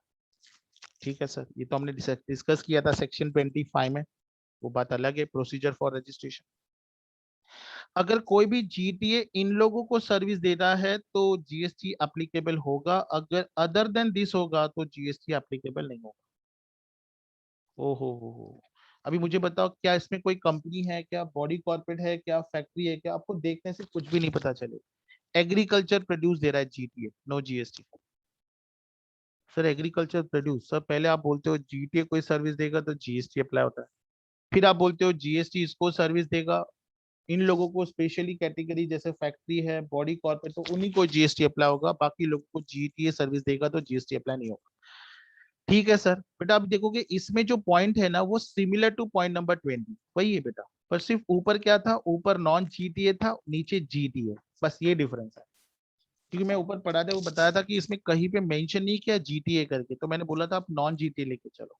देखो milk, salt, food grain including flour, pulses and rice, देखो ये यहाँ पे किया था। उसके बाद ऑर्गेनिक मैन्योर किया था, न्यूज़पेपर किया था, रिलीफ मटेरियल किया था, डिफेंस इक्विपमेंट किया था। यहाँ पे पॉइंट नंबर सी बहुत इंपॉर्टेंट।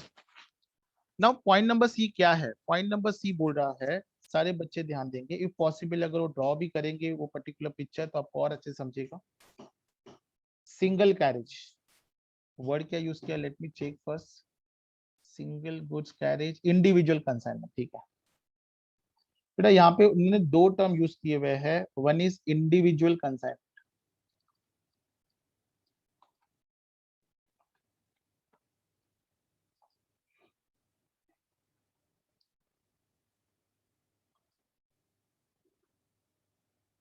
इंडिविजुअल कंसाइनमेंट का मतलब क्या है सर, यहाँ पे मेरा ही गुड्स, ये जीटीए वाला मेरा गुड्स लेके जा रहा है, डिलीवरी कर रहा है, और यहाँ पे सिर्फ मेरे कंपनी का ही गुड्स है।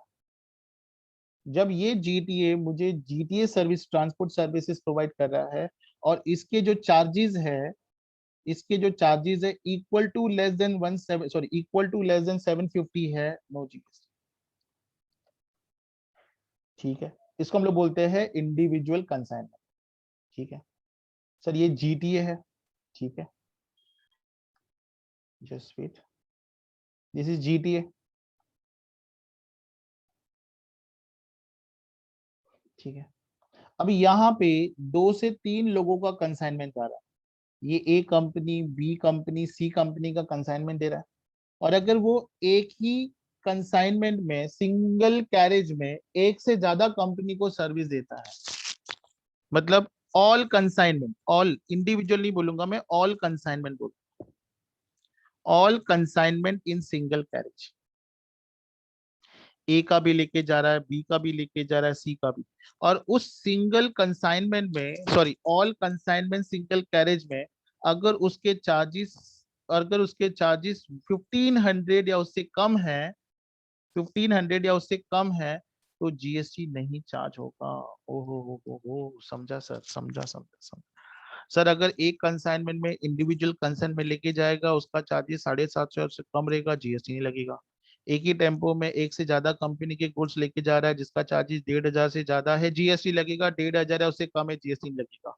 मान लो उसने 800 रुपये चार्ज किए, मुझे बताओ सिंगल इंडिविजुअल कंसाइनमेंट में 800 रुपये चार्ज किए, क्या जीएसटी अप्लाई होगा या नहीं होगा? क्या जीएसटी अप्लाई होगा या नहीं होगा? होगा। कितने अमाउंट पे होगा? कितने अमाउंट पे होगा? 50 रुपीज पे होगा या 750 पे होगा? 50 रुपीज पे होगा या 750 पे होगा? 50 रुपीज पे। सारे बच्चे नालायक, पूरा 800 पे चार्ज होगा। कैसे बच्चे लोग हैं सर, आपने 800 का ऑप्शन दिया ही नहीं, तो हमें कैसे पता चलेगा 800? मैंने ऑप्शन दिया 50 का, 7, दो बच्चे ने बोला 50, एक बच्चे ने बोला 750। महान बच्चे हो बेटा, इसका मतलब आप समझना ही नहीं चाहते। सर 800 पे जीएसटी चार्ज है, बात समझा? यहाँ पे भी वही है सर, 1600 रुपीज चार्ज किया, जीएसटी पूरे 1600 पे चार्ज होगा, ना कि 100 रुपीज पे चार्ज होगा। समझ में आ गया सर? समझा सर। सिंगल कैरेज है 750 है, उससे कम है, no GST. All consignment in single carriage है, चार्जेस 1500 से ज्यादा है, जीएसटी लगेगा। देखो उसने वही लिखा है, any goods where the gross amount charged to the transportation of all, यहाँ पे वापस दूसरा कलर यूज कर रहा हूँ, all consignment in a single goods carriage does not exceed 1500।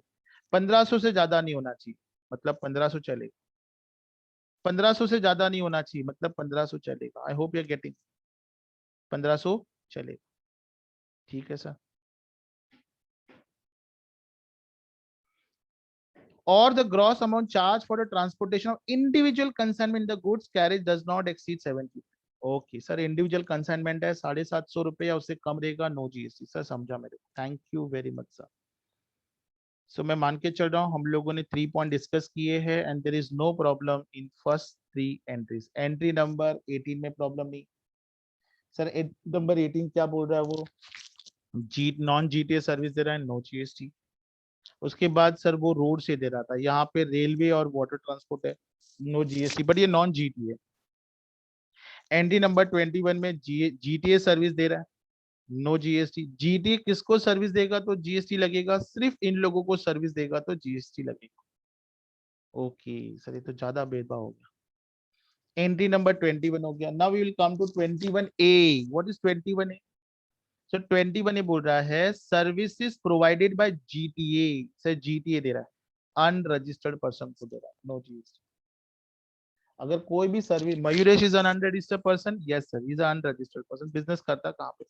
चलो मान लो उसका बिजनेस है, छोटी मोटी दुकान चलाता है, नाराज नहीं होना बेटा, शुरुआत तो शुरू तो हमेशा छोटे से ही होता है, बड़ा बिजनेसमैन बनेगा तो उनका। तो अगर कोई भी जीटीए सर्विसेज किसको दे रहा है? अनरजिस्टर्ड पर्सन को दे रहा है, no GST including non unregistered casual taxable person, क्योंकि कैजुअल टैक्सेबल पर्सन को जीएसटी अप्लाई है, कैजुअल टैक्सेबल पर्सन को जीएसटी है, उसने बोला है non registered casual taxable person. इसका मतलब आपको लगता है बेटा कश्मीर से लोग इंडिया में, मुंबई में जो कारपेट बेचने आते हैं, जो भी चीज बेचने आते हैं, रजिस्ट्रेशन लेके आते हैं? आपको लगता है? नहीं, नहीं पता है सर, नहीं लेके आते। 99% लोग ऐसे ही आ जाते हैं, गुड सेल करते हैं। देखो बड़ी बड़ी बात तो मुझे करनी है, जीएसटी पढ़ा रहा हूँ, बड़ा अच्छा सब्जेक्ट है, बड़ा सब्जेक्ट है, तो अच्छी अच्छी बातें करनी, लॉ पढ़ाना तो बुरी बात करनी नहीं पता, but every law has some disadvantages also. I doubt करके कोई कैजुअल टैक्स, हाँ कोई बड़ा आदमी है, व्यापारी है, और वो कॉस्टली गुड्स एक स्टेट से दूसरे स्टेट में लेके जा रहा है, तो पॉसिबिलिटी है कि वो कैजुअल टैक्सेबल पर्सन का रजिस्ट्रेशन करवाएगा तो बेटर है। ये तो पता नहीं पुलिस लोग ने बीच में पकड़ लिया, सप्लाई कर रहा है करके, वापस प्रॉब्लम हो जाए, वही प्रॉब्लम हो जाए। बेटर रजिस्ट्रेशन वो लोग कराते हैं। अभी मैं पढ़ा रहा हूँ तो मुझे एग्जाम्पल देना मस्त है। तो अगर कोई भी जीटीए नॉन रजिस्टर्ड पर्सन या नॉन कैजुअल टैक्सेबल पर्सन को सर्विस दे रहा है तो जीएसटी नहीं लगेगा, अदर देन मतलब इनको प्रोवाइड करेगा तो जीएसटी लगेगा। अब ये अदर देन में कौन है? वही लोग हैं जो मैंने नीचे पढ़े थे, factory, society, cooperative society, body corporate, partnership firm and casual taxable person registered under CGST. बेटा देखो वही नाम मैंने नीचे बताया आपको, वही नाम ऊपर भी दी। तो उसने बोला है कि अगर GTS services non registered person को दे रहा है जीएसटी नहीं लगेगा, नॉन कैजुअल टैक्सेबल पर्सन को दे रहा है जीएसटी नहीं लगेगा, तो जीएसटी लगेगा किसको? ए से लेके एफ में आने वाले लोगों को। ओहो, समझा समझा समझा। अभी जीटीएस सर्विस दे रहा है किसको? गवर्नमेंट को। सर गवर्नमेंट इस कैटेगरी में आते ही, no GST. State government, union government, local authority, government agency, no GST. उसने ये भी बोला है which has taken GST registration only for purpose of deducting tax under section 51। 51 इज TDS, 52 is for TCS. Is it TDS or TCS? Not sure. But 51, 52 TDS, TCS है. Anyone, what is section 51? Is it TDS or TCS? TDS. नहीं sir पता नहीं, ठीक है अच्छे लोग। I guess it is TDS only. And section 52 is for TCS. And not for making taxable supply of goods. Oh. ठीक है sir. अभी आई डोंट नो वेदर आप लोगों को पता है नहीं पता है बेटा, आज लोग क्या करते हैं पता है? ऐसे मेरे नॉलेज में है, ऐसे मेरे रिलेटिव में तो नहीं है बट मेरे ऐसे फ्रेंड सर्कल में है जिन्होंने क्या करके रखा है, एक टेम्पो परचेज करके रखा है। और वो टेम्पो पता है उन्होंने क्या किया है? बिग बाजार, पटेल लो प्राइस, डीमार्ट, इन लोगों को वो हायर पे देके रखा है, और मंथली उनको उस टेम्पो का रेंट मिलता है। कितने लोगों ने सब सुना है already? Yes, how many people have heard about this kind of activities are there in India? सुना है मेंशन करो यस, नहीं सुना है तो मैंने अभी बता दिया आपको, वेरी सिंपल। ठीक है, एक बच्चे ने सुना हुआ, दो बच्चों ने सुना हुआ, ठीक है। ठीक है बेटा, बाकी बच्चों को मैं हाथ जोड़ के रिक्वेस्ट करता हूँ थोड़ा बाहर भी निकला करो, बाहर निकलोगे तो दुनियादारी पता चलेगा। No doubt you people are really good, no doubt, nobody can raise the question on your academics, पर प्रैक्टिकली कुछ पूछता तो पता ही नहीं रहता। ठीक है सर, कोई बात नहीं। मान लो मैंने ट्रक खरीदा, बड़ा सा गुड्स ट्रांसपोर्ट खरीदा, मेरा एक ही मकसद था कि चलो कुछ एक्स्ट्रा इनकम कमाए, बहुत सारा पैसा आ रहा है इन टर्म्स ऑफ सैलरी। ऐसा झूठ बोल रहा हूँ मैं, ऐसा कुछ नहीं है। मैंने एक बड़ा सा ट्रक खरीदा, near about approximately 10 lakh rupees का। मेरा मेन पर्पस क्या था, ये ट्रक को ना मुझे किसी को हायर पे दे के रेंट कमाना था। किसी ने मुझे बोला कि सर पैसा ज्यादा मिलता है, रेंट भी अगर अगर नहीं बोलेगा तो भी पर मंथ 25,000 रुपीज तो मैंने कैलकुलेशन किया 25 × 12 3 लाख रुपए महीने का, साल का। 3 साल में तो ट्रक का रिकवरी हो जाएगा। कैपिटल बजटिंग पढ़ाता हूँ आप लोगों को, प्रैक्टिकली इंप्लीमेंट कर रहा हूँ। और उसके बाद 3.5 साल में पैसा आ जाएगा। ट्रक का लाइफ 5 साल, बहुत अच्छा बेनिफिट है यार, ले लो कर। मैंने ट्रक खरीदा और वो किसी ट्रांसपोर्ट एजेंसी को, जीटीए को हायर पे दिया, और उससे मुझे क्या मिल रहा है? रेंट मिल रहा है। क्या जीएसटी लगेगा? नहीं लगेगा। Hiring of any mean of transportation of goods to GTA, मैंने कोई भी अगर ट्रांसपोर्ट जो मैंने रेंट पे दी है जीटीए को, जीटीए मेरा ट्रांसपोर्ट रेंट पे लेता है और लोगों को सर्विसेज देता है। जीटीए मुझे पैसा देगा, बराबर है। फ्री में देगा क्या? नहीं सर, उसने मेरा ट्रांसपोर्ट लिया, जो भी पैसा मुझे उससे मिलेगा उस पर जीएसटी चार्ज नहीं होगा। सर मैक्सिमम पार्ट हमने खत्म कर दिया जीटीए का। मैं मान के चल रहा हूँ आपको जीटीए में कोई डाउट एज ऑफ नाउ नहीं होगा। एंट्री नंबर 19, मैं एंट्री नंबर 19 हमेशा समझने का कोशिश करता हूँ, पर थोड़ा कंफ्यूजन रहता है। अब ये कस्टम स्टेशन क्या है बेटा? आप लोगों को ना कस्टम्स सेमेस्टर 6 में आएगा। सीए फाइनल के बच्चों को कस्टम्स है। कस्टम स्टेशन, अभी कस्टम स्टेशन बोलेगा तो उसमें रोड भी आता है, बस स्टैंड जिसको हम लोग बोलते हैं, रेलवे भी आता है, नहीं रोड रेलवे, एयरपोर्ट आता है, रोड आता है, एयरपोर्ट आता है कस्टम्स के डेफिनेशन में। Custom road, custom station road, custom station airport and custom station port, ऐसे 3 लोग आते हैं कस्टम स्टेशन के डेफिनेशन। अभी कस्टम स्टेशन क्या है, व्हाट इज नॉटिकल माइल, ये सब एक डेफिनेशन है कस्टम्स का। मुझे इतना ज्यादा उसके ऊपर मेरा स्टडी नहीं है, पर मैं कोशिश जरूर करूंगा उसको समझाने का। अगर आप कस्टम का डेफिनेशन अच्छे से पढ़ोगे तो आपको माइट भी समझ में आ जाएगा। उन्होंने बोला है कि sir services by way of transportation of goods. देखो क्वेश्चन 4 बार पढ़ेंगे बेटा, ध्यान देना, आसान नहीं है इसलिए मैंने स्किप कर दिया था, उसको बाद में पढ़ो। Services by way of transportation of goods, sir goods आ रहा है, कहां से आ रहा है? एयरक्राफ्ट से आ रहा है, और वो भी फ्रॉम प्लेस आउटसाइड इंडिया। इसका मतलब मान के चलो यूएस से फ्लाइट्स में गुड्स आ रहे, नॉट फ्लाइट्स में, एयरक्राफ्ट में गुड्स आ रहे, up to custom station for clearance in India. Sir airport पे आ गए, जब तक वो एयरपोर्ट में है कस्टम अथॉरिटी के कस्टडी में है।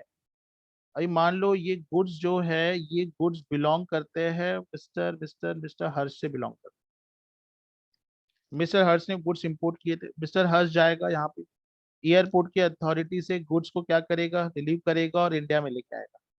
जब वो इंडिया में लेके आएगा, सर इंडिया में लेके आएगा मतलब नहीं समझा, इंडिया में तो ऑलरेडी आ चुका है वो, ठीक है।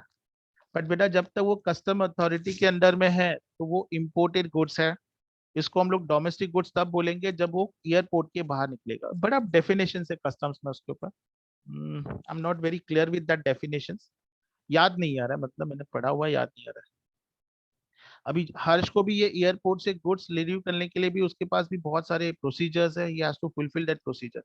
जब यूएस से वो पोर्ट पे आएगा, कस्टम अथॉरिटी पे पास रहेगा, तब तक कोई जीएसटी चार्ज नहीं। बट जैसे वो कस्टम अथॉरिटी से पोर्ट से बाहर निकलेगा, अपने फैक्ट्री के घर, फैक्ट्री में गुड्स लेके आएगा, तब जीएसटी की लायबिलिटी उसकी अराइज होगी। बस उसने यही बोला है। Services by way of transportation of goods by aircraft from place outside India up to the custom station for clearance in India, clearance in India no GST.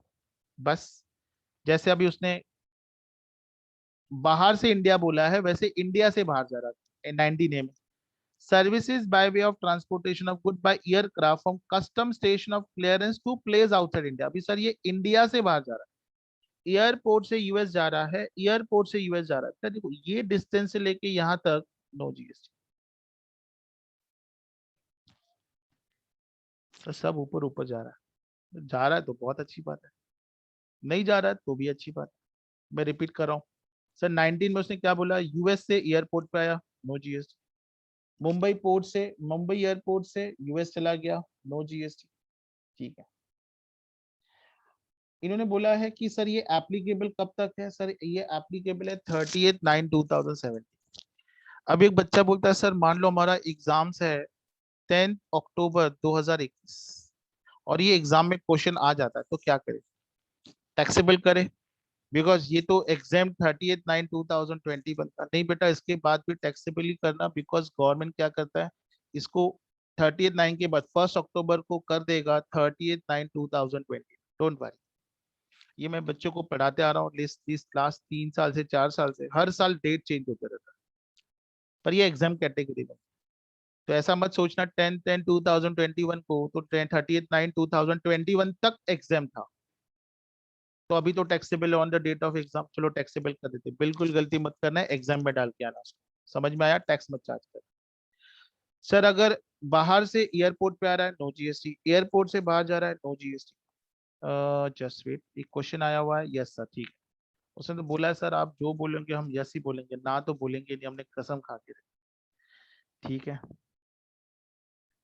अभी उसने बी में क्या बोला है, services by way of transportation of good by vessel from custom station of clearance in India to place to outside India. मतलब Indian port से ship से goods US जा रहा है, शिप से यहाँ पे जाएगा, नो जीएसटी। ये भी एप्लीकेबल कब तक है? 30/9/2021। बस 1 अक्टूबर को देखोगे रूल्स, तो ये हो जाएगा 1 अक्टूबर 30 सितंबर 2022 बाय डिफॉल्ट हो जाएगा। This is what my experience is, because मैं जीएसटी पढ़ा रहा हूँ। सिर्फ डेट चेंज होते जा रहा है, मेरे को लगता है कभी कभी निकल जाएगा, पर निकलता है नहीं, नेक्स्ट ईयर वापस वही आ जाता है, सिर्फ डेट चेंज होकर आ जाता है। Sir satellite launches services supplied to ISRO। ओहो, ये ISRO क्या है? चलो लेट्स सी। हमारे पास सबसे अच्छा ऑनलाइन टीचिंग का बेनिफिट है कि गूगल हमारे साथ है, तो गूगल पे ट्राई करते हैं। Satellite launches services supplied by ISRO, that is Indian Space Research Organization, that is Enterex Corporation Limited या New Space India Limited have been accepted। अगर कोई भी ट्रांसपोर्ट सर्विसेज आप इन 3 संस्थाओं को दोगे, ISRO, ANTRX और न्यू स्पेस इंडियन लिमिटेड को दोगे, तो वो जीएसटी से एग्जाम्प्ट है, क्योंकि वो कौन सी सर्विसेज है? Satellite launches services. चलो देखते हैं, एक संस्था को देखते हैं हम लोग, ISRO। लेट्स सी क्या है ISRO। सर ये गवर्नमेंट ऑफ इंडिया है, कौन से कैटेगरी में आता है? Let's see. Net he slow है, पता नहीं। खुल जा सिम सिम। देखो उसने दिया है चंद्रयान 2। आई होप आपको कुछ याद होगा चंद्रयान 2 से। सर पता नहीं, याद नहीं है। ये कौन से इमेजेस आ गए? यस, रॉकेट्स, ओके, इससे रिलेटेड। हाँ हाँ सर, अगर मान लो transportation of this equipment from one place to another place, no GST. But obvious है, जस्ट वेट। और भी देखते हैं। माय प्लेस, लो नेटवर्क, पता नहीं है, नहीं हो रहा ओपन। जब तक ओपन नहीं हो रहा है होगा, तब तक हम लोग आगे बढ़ जाते हैं। सर 19 हो गया ओपन, जस्ट वेट। हाँ देख सर, अगर कोई भी ट्रांसपोर्टेशन सर्विसेज अगर आप इन लोगों को देते हो, संस्थाओं को देते हैं, जो क्या करते हैं, ट्रांसपोर्टेशन करते हैं इस इक्विपमेंट का from one place to another place. बेटा देखो ये रॉकेट्स, इनके जो इक्विपमेंट्स होते हैं, जो एक जगह से दूसरी जगह लेके जाने का काम होता है, उसके ऊपर जीएसटी चार्ज नहीं होगा। और ये गवर्नमेंट के है, ध्यान देना है, गवर्नमेंट की हर चीज एग्जाम्प्ट होती है। तो ISRO, उसके बाद new space India limited and ANTIRX corporation limited, ये 4 नाम आप याद बिल्कुल मत करना, because exam point of view से इतना इंपॉर्टेंट नहीं है। स्किप कर दो, स्किप कर दो, मतलब मैंने बताया जरूर है, ध्यान देना, कल आ जाएगा तो मेरे नाम से चिल्लाना, मेरे सर ने तो बोला था स्किप कर दो, मैंने तो पढ़ा दिया है बेटा, ध्यान। तो सर हम लोगों ने पूरा सेक्शन अच्छे से कर लिया है। Now it is a question of answer question. अगर किसी बच्चे को कुछ पूछना है तो पूछो। Anybody want to ask any doubt, let me know. बेटा किसी को डाउट पूछना है? नहीं पूछना है तो हम आगे जाए। ठीक है सर, चलो। मैंने आप लोगों को एग्जांपल दिया था, सॉरी, कल्याण वाले ने गुड सप्लाई किया पुणे वाले को, उसको सर्विस कौन दे रहा है? ट्रांसपोर्ट एजेंसी दे रही। ये कौन है सर? ये सप्लायर है, ट्रांसपोर्ट, जीटीए वाला सप्लायर है। अभी यहाँ पे रेसिपिएंट कौन है, कल्याण वाला है या पूना वाला है?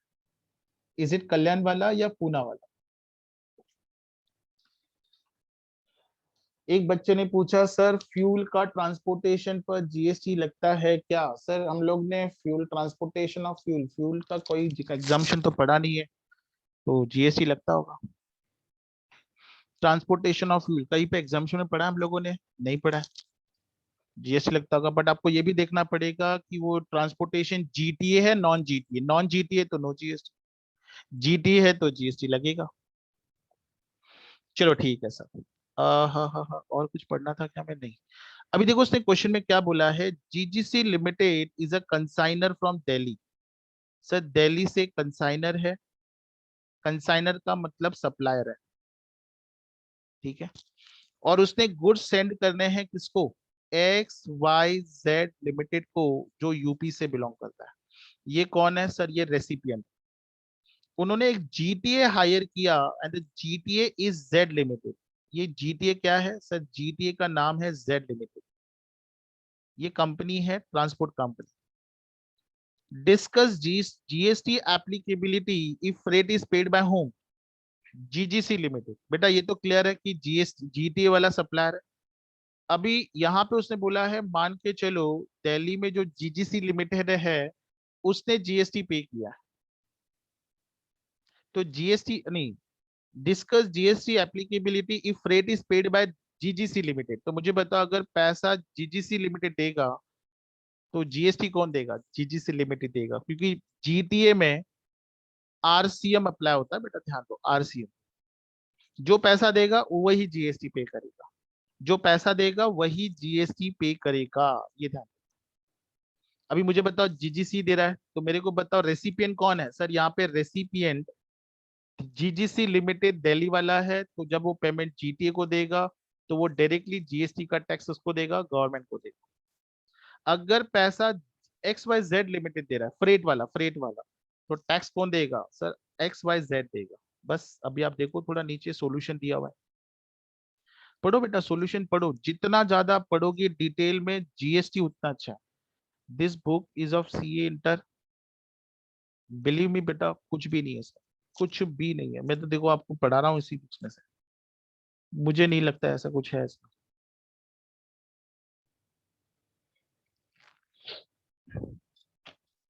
सिर्फ प्रोविजन अच्छे से रोज गो थ्रू करेंगे तो हो जाएगा।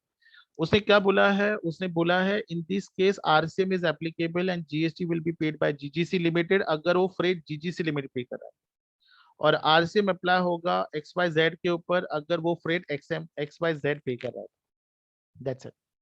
क्वेश्चन है कि आरसीएम जो पे होगा वो किसको पे होगा? सर सप्लाई, रेसिपिएंट डायरेक्टली किसको पे करेगा?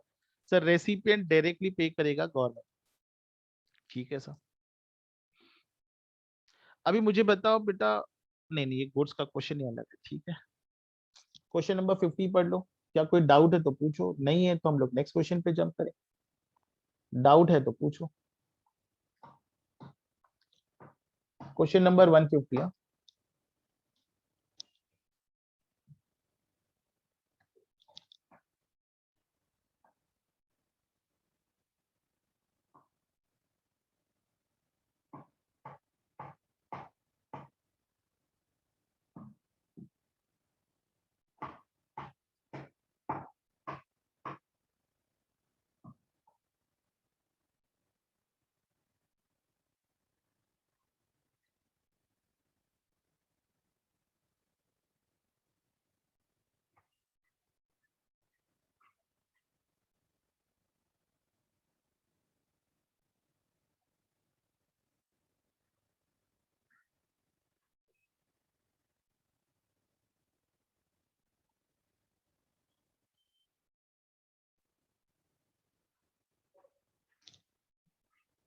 Anybody has any doubt?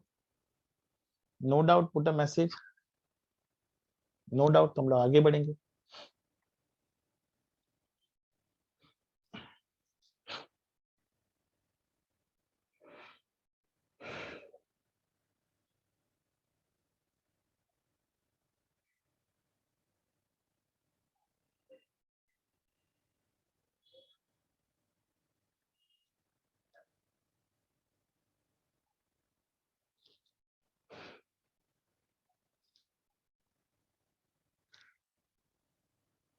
Yes, yes, yes, you can.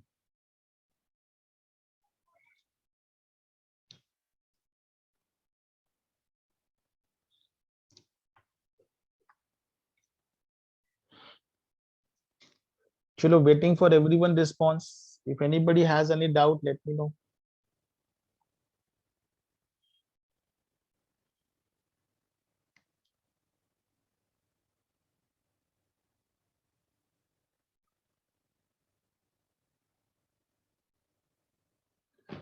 No doubt, ठीक है। सर अभी हमें कौन सा सर प्रोविजन करना है? Foreign diplomats, we are having time, we will start with foreign diplomats. Foreign diplomats, just wait.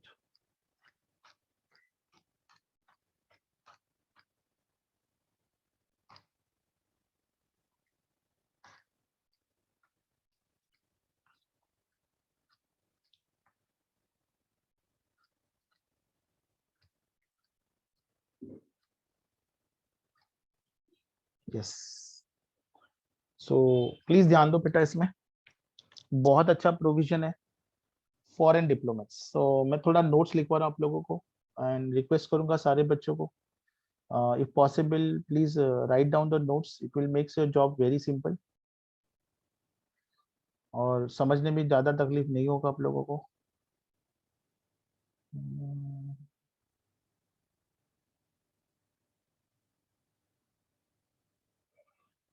Entry number 59, okay, ठीक है।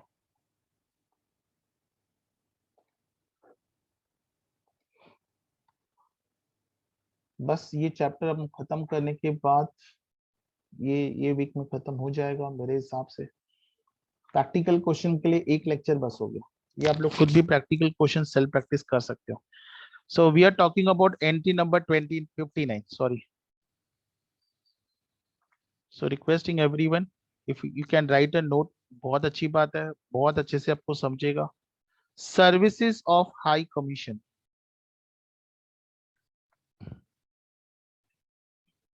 जिसको हम शॉर्ट फॉर्म में आगे जाके HC लिखेंगे। एम्बेसी मैं शॉर्ट फॉर्म में E लिखूंगा, एंड कॉन्सुलेट जिसको हम लोग आगे जाके C लिखेंगे, शॉर्ट फॉर्म यूज करूंगा मैं। मुझे बताओ, services of high commission, embassy and consulates. Sir I don't know better, आपको पता है नहीं पता है कि 95 countries have been, or you can say are colonies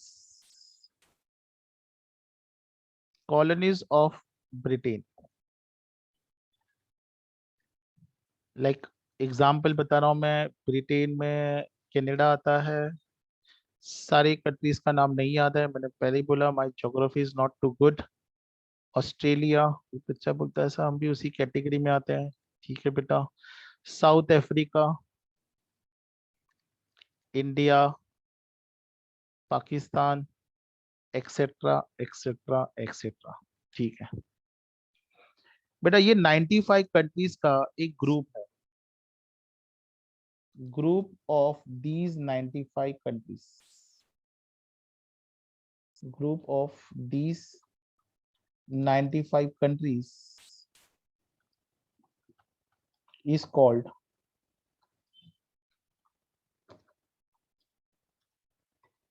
Commonwealth countries। I hope आपने सुना होगा कॉमनवेल्थ गेम, यस सर सुना। कॉमनवेल्थ गेम में जितने भी पार्टिसिपेशन आते हैं वो सारे के सारे सिर्फ ये 95 कंट्री से ही बिलोंग होते हैं। They are belong from this 95 countries only, they belong from these 95 countries only। What I have written, एक बार मैं रीड कर लेता हूँ sir. 95 countries have been are the colonies of Britain। ये 95 countries एक तरह से ग्रुप बना हुआ है, और ये 95 कंट्री को जब हम साथ में कंबाइन करते हैं, they are called as a commonwealth countries. और आपने देखा होगा जब कॉमनवेल्थ गेम्स होते हैं तो इस कॉमनवेल्थ गेम्स में 95 कंट्रीज के ही लोग पार्टिसिपेट करते हैं, ठीक है। और इस कॉमनवेल्थ कंट्रीज को हम लोग बोलते हैं CWC, we called it as CWC, commonwealth country, ठीक है। नाउ सबसे पहले व्हाट इज CWC, क्या होता है? Office of one CWC in another CWC is called as High Commission. Sir मान के चलो साउथ अफ्रीका का CWC का ऑफिस हमारे इंडिया में है। मुझे बताओ क्या South Africa and India, South Africa and India both are CWC? Answer is yes. Sir कैसे पता चला? सर उनका नाम मैंने यहाँ पे लिखा हुआ। अगर साउथ अफ्रीका का कोई ऑफिस इंडिया में है तो उसको हम बोलते हैं CWC, ठीक है। So office of one CWC is in another CWC is called as a high commission, ठीक है।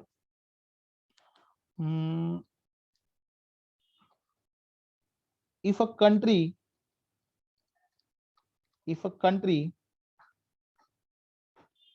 is a non CWC, then for such case we use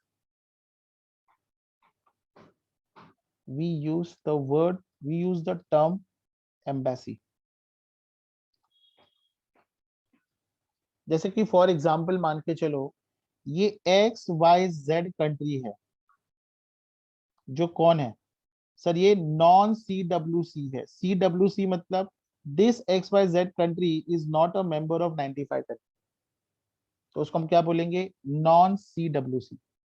अगर उसका ऑफिस इंडिया में है तो इंडिया में इसको हम एम्बेसी करके बोलेंगे, we called it as embassy. I hope you are getting. XYZ country का ऑफिस इंडिया में है। मुझे बताओ बेटा क्या XYZ ये नॉन CWC है? यस। इंडिया CWC है। ये क्या दोनों के दोनों कॉलोनीज के पार्ट है? सॉरी, ये दोनों के दोनों मुझे बताओ कॉमनवेल्थ कंट्री के पार्ट है? Answer is no. ये कंट्री का कोई ऑफिस अगर इंडिया में है तो इंडिया में उसको हम एम्बेसी करके बोलते हैं, ठीक है। सर ये करता क्या है मैं बताता हूँ, पहले मैं आपको कंसेप्ट क्लियर कराता हूँ कि हाई कमीशन का मतलब क्या होता है, जो मैंने हेडिंग्स दिया हुआ है। What do you mean bye high commission? So what do you mean bye embassy? Sir high commission समझा जब एक CWC का ऑफिस दूसरे कंट्री के कंट्री में होता है, उसको हम लोग हाई कमीशन बोलते हैं। एम्बेसी मतलब एक नॉन CWC का ऑफिस किसी CWC के ऑफिस में होता है तो उसको हम लोग एम्बेसी बोलते हैं, ठीक है सर, समझा। अभी सर ध्यान से सुनना, very important. Now the question is consulate क्या होता है? सर अभी इसमें थोड़ा हम लोग और एक दो तीन एग्जांपल, एक बच्चे ने बोला सर आई एम कंफ्यूज, ठीक है, पता नहीं व्हाई यू आर कंफ्यूज, मैं कोशिश करता हूँ समझाने का। CWC country 1, country 2, country 1, country 2। CWC country 1 का ऑफिस CWC कंट्री 2 में है, CWC कंट्री 2 का ऑफिस कंट्री 1 में है। बेटा उसको हम लोग हाई कमीशन बोलते हैं। इससे ज्यादा सिंपल तो मैं नहीं बता सकता, ठीक है। नॉन CWC है, नॉन CWC है, इसका ऑफिस CWC में है, ये कंट्री 1 है, ये कंट्री 2 है, ऑफिस CWC में है और CWC का ऑफिस नॉन CWC में है। तो सर इसे हम क्या बोलेंगे? सर इसे हम बोलेंगे एम्बेसी,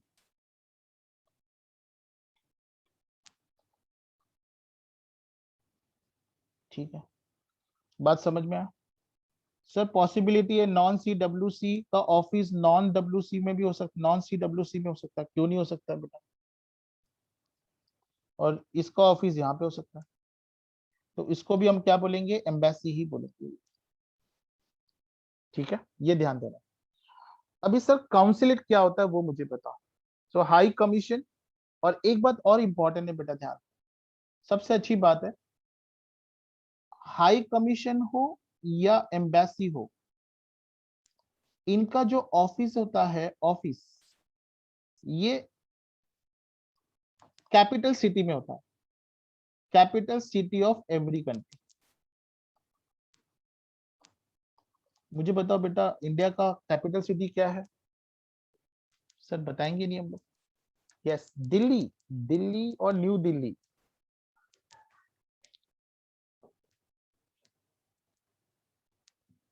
न्यू दिल्ली, ठीक है। तो आप देखोगे कि मैक्सिमम आपको हाई कमीशन और एम्बेसी के ऑफिसेस न्यू दिल्ली में मिले। अभी इनका काम क्या होता है सर? इनका काम होता है वीजा इशू करना। क्या इशू करना? वीजा इशू करना। अभी मुझे बताओ कि मैं तो मुंबई में रहता हूँ, अभी मेरे जैसे बहुत सारे लोग हैं। आपको लगता है बेटा हमारे लिए प्रैक्टिकली बार बार ये ऑफिस में दिल्ली में चक्कर लगाना इतना आसान होगा? सर अब अच्छा मजाक कर लेते हो, आप जाओ दिल्ली, हमें तो जाना ही नहीं आउट ऑफ इंडिया, बात ही खत्म हो गया, परेशान हो जाएंगे सर दिल्ली चक्कर लगा लगा। गवर्नमेंट का काम है बेटा ये। नहीं, गवर्नमेंट का काम है मतलब प्रॉपर प्रोसीजर के थ्रू जाता है, टाइम लगता है। मुंबई से दिल्ली, दिल्ली से मुंबई, मुंबई से दिल्ली, बेटा मन भर जाएगा मेरा, बाहर जाने का मजा ही नहीं है। सबसे पहले मैं आपको बता देता हूँ, हाई कमीशन और एम्बेसी वीजा इशू करता है। मुझे बताओ, क्या आप जाने के बाद इमीडिएटली आपको वीजा इशू करेंगे या कोई प्रोसीजर होगी? प्रोसीजर होगी। जैसे आप मुंबई से बिलोंग करते हो, कोई श्रीनगर से बिलोंग करता है, कोई यूपी से बिलोंग करता है, कोई बिहार से बिलोंग करता है, कोई पंजाब से बिलोंग करता है, क्या सारे के सारे सीट दिल्ली में जाएंगे? Practically not possible, very honestly practically not possible, बराबर है। तो ये एम्बेसी और हाई कमीशन क्या करते हैं पता है?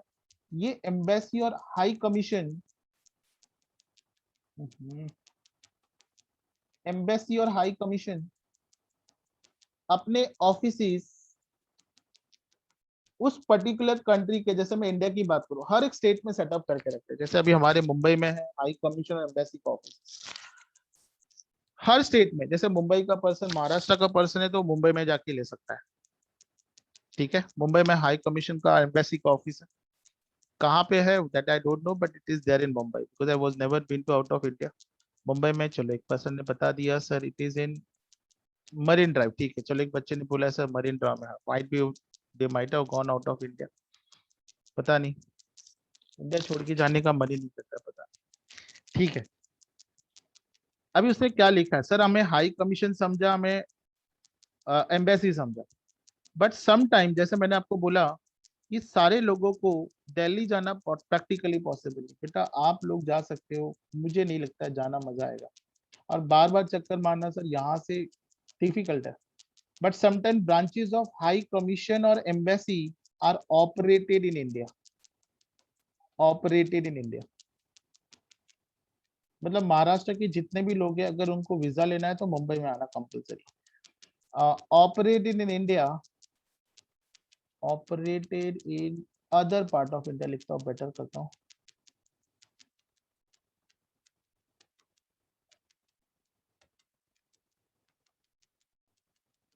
India, these are called consulates। बेटा अगर आप कभी गए हो, जैसे बोला है सर मरीन ड्राइव पे है, वापस कभी जाने का मौका मिलेगा तो आप जाओगे तो उस ऑफिस के ऊपर लिखा रहेगा कॉन्सुलेट, हाई कमीशन ही लिखा रहेगा, कॉन्सुलेट लिखा रहेगा। क्यों सर, क्यों? बिकॉज इसका जो मेन ऑफिस होता है वो दिल्ली में होता है। कभी दिल्ली, न्यू दिल्ली जाना हुआ तो आप न्यू दिल्ली में जाओगे वीजा के लिए, तो आप देखोगे वहां पे एम्बेसी या हाई कमीशन लिखा रहेगा। एम्बेसी लिखा रहेगा तो मान के चलना है आप उस कंट्री में जा रहे हो जो कंट्री इस 95 कंट्री का पार्ट नहीं है। अगर आप हाई कमीशन ऑफिस में जाते हो तो मान के चलना आप उस कंट्री में जा रहे हो, वीजा ले रहे हो जो कंट्री 95 कंट्रीज के पार्ट है। तो मैं मान के चल रहा हूँ आपको एम्बेसी में, हाई कमीशन में और कॉन्सुलेट्स में डिफरेंस समझ में आ गया। और मुझे पता है बेटा, मैं नहीं भी बताता ना तो भी आप लोगों को सारी बातें समझ में आ जाती, क्योंकि मैं ऐसा एजम्पशन लेके चल रहा हूँ। आपको पता था हाई कमीशन क्या है, आपको पता था एम्बेसी क्या है, आपको पता था कॉन्सुलेट क्या है। नहीं भी पता था तो भी आपको समझ में आ जाता, मैं डायरेक्ट पढ़ता भी तो भी समझ में आ जाता, पर ठीक है, क्या है ना, मन से पढ़ाना अच्छा लगता है। एंट्री नंबर 59, उसने बोला अगर कोई भी सर्विसेज, अगर कोई services is provided by diplomatic mission of a country located in India. Diplomatic mission कौन है? Embassy, high commission and consulate, India में प्रोवाइड कर रहा है इस एग्जाम। सर कोई सर्विसेज आपको हाई कमीशन दे रहा है, बेटा हाई कमीशन मतलब किसी और CWC का कंट्री का ऑफिस हमारे इंडिया में है। बात समझा? मुझे साउथ अफ्रीका जाना है, साउथ अफ्रीका का अपना हाई कमीशन ऑफिस दिल्ली में रहेगा, मैं दिल्ली गया, वीजा लिया, इसका मतलब मैंने सर्विस किससे ली? मैंने हाई कमीशन से ली। ये ऑफिस किसका है? साउथ अफ्रीका का। In simple word, services provided by high commission, embassy, consulates are exam from GST. ओहो, समझ में आ गया सर। टैक्सेबल सर्विस कौन सी है? सर टैक्सेबल सर्विस वो सर्विसेज है जो आप इंटरनेशनल ऑर्गेनाइजेशन से लेते हैं, जिसमें हाई कमीशन नहीं होना चाहिए, जिसमें एम्बेसी नहीं होना चाहिए, जिसमें कॉन्सुलेट नहीं होना चाहिए। मान लो आपने WHO से सर्विस ली, जीएसटी लगेगा। आपने यूनेस्को से सर्विसेज ली, जीएसटी लगेगा। आपने यूनिसेफ से सर्विस ली, जीएसटी लगेगा। आपने इंटरनेशनल मॉनेटरी फंड से सर्विस ली, जीएसटी लगेगा। इंटरनेशनल लेबर लॉ से सर्विस ली, जीएसटी लगेगा। वर्ल्ड बैंक से सर्विस ली, जीएसटी लगेगा। सिर्फ आपको 3 नाम ध्यान देने हैं इंटरनेशनल ऑर्गेनाइजेशन के, high commission, embassy and consulate से सर्विस लोगे, जीएसटी नहीं लगेगा। सो सर बस एज ऑफ नाउ आज के लिए हम लोग यहाँ पे इतना ही करेंगे। बाकी का पार्ट नेक्स्ट आफ्टर इंटरवल, मतलब नेक्स्ट लेक्चर में हम लोग कंटिन्यू करेंगे। सो वाइंड अप करें बेटा यहाँ पे session, if you don't mind.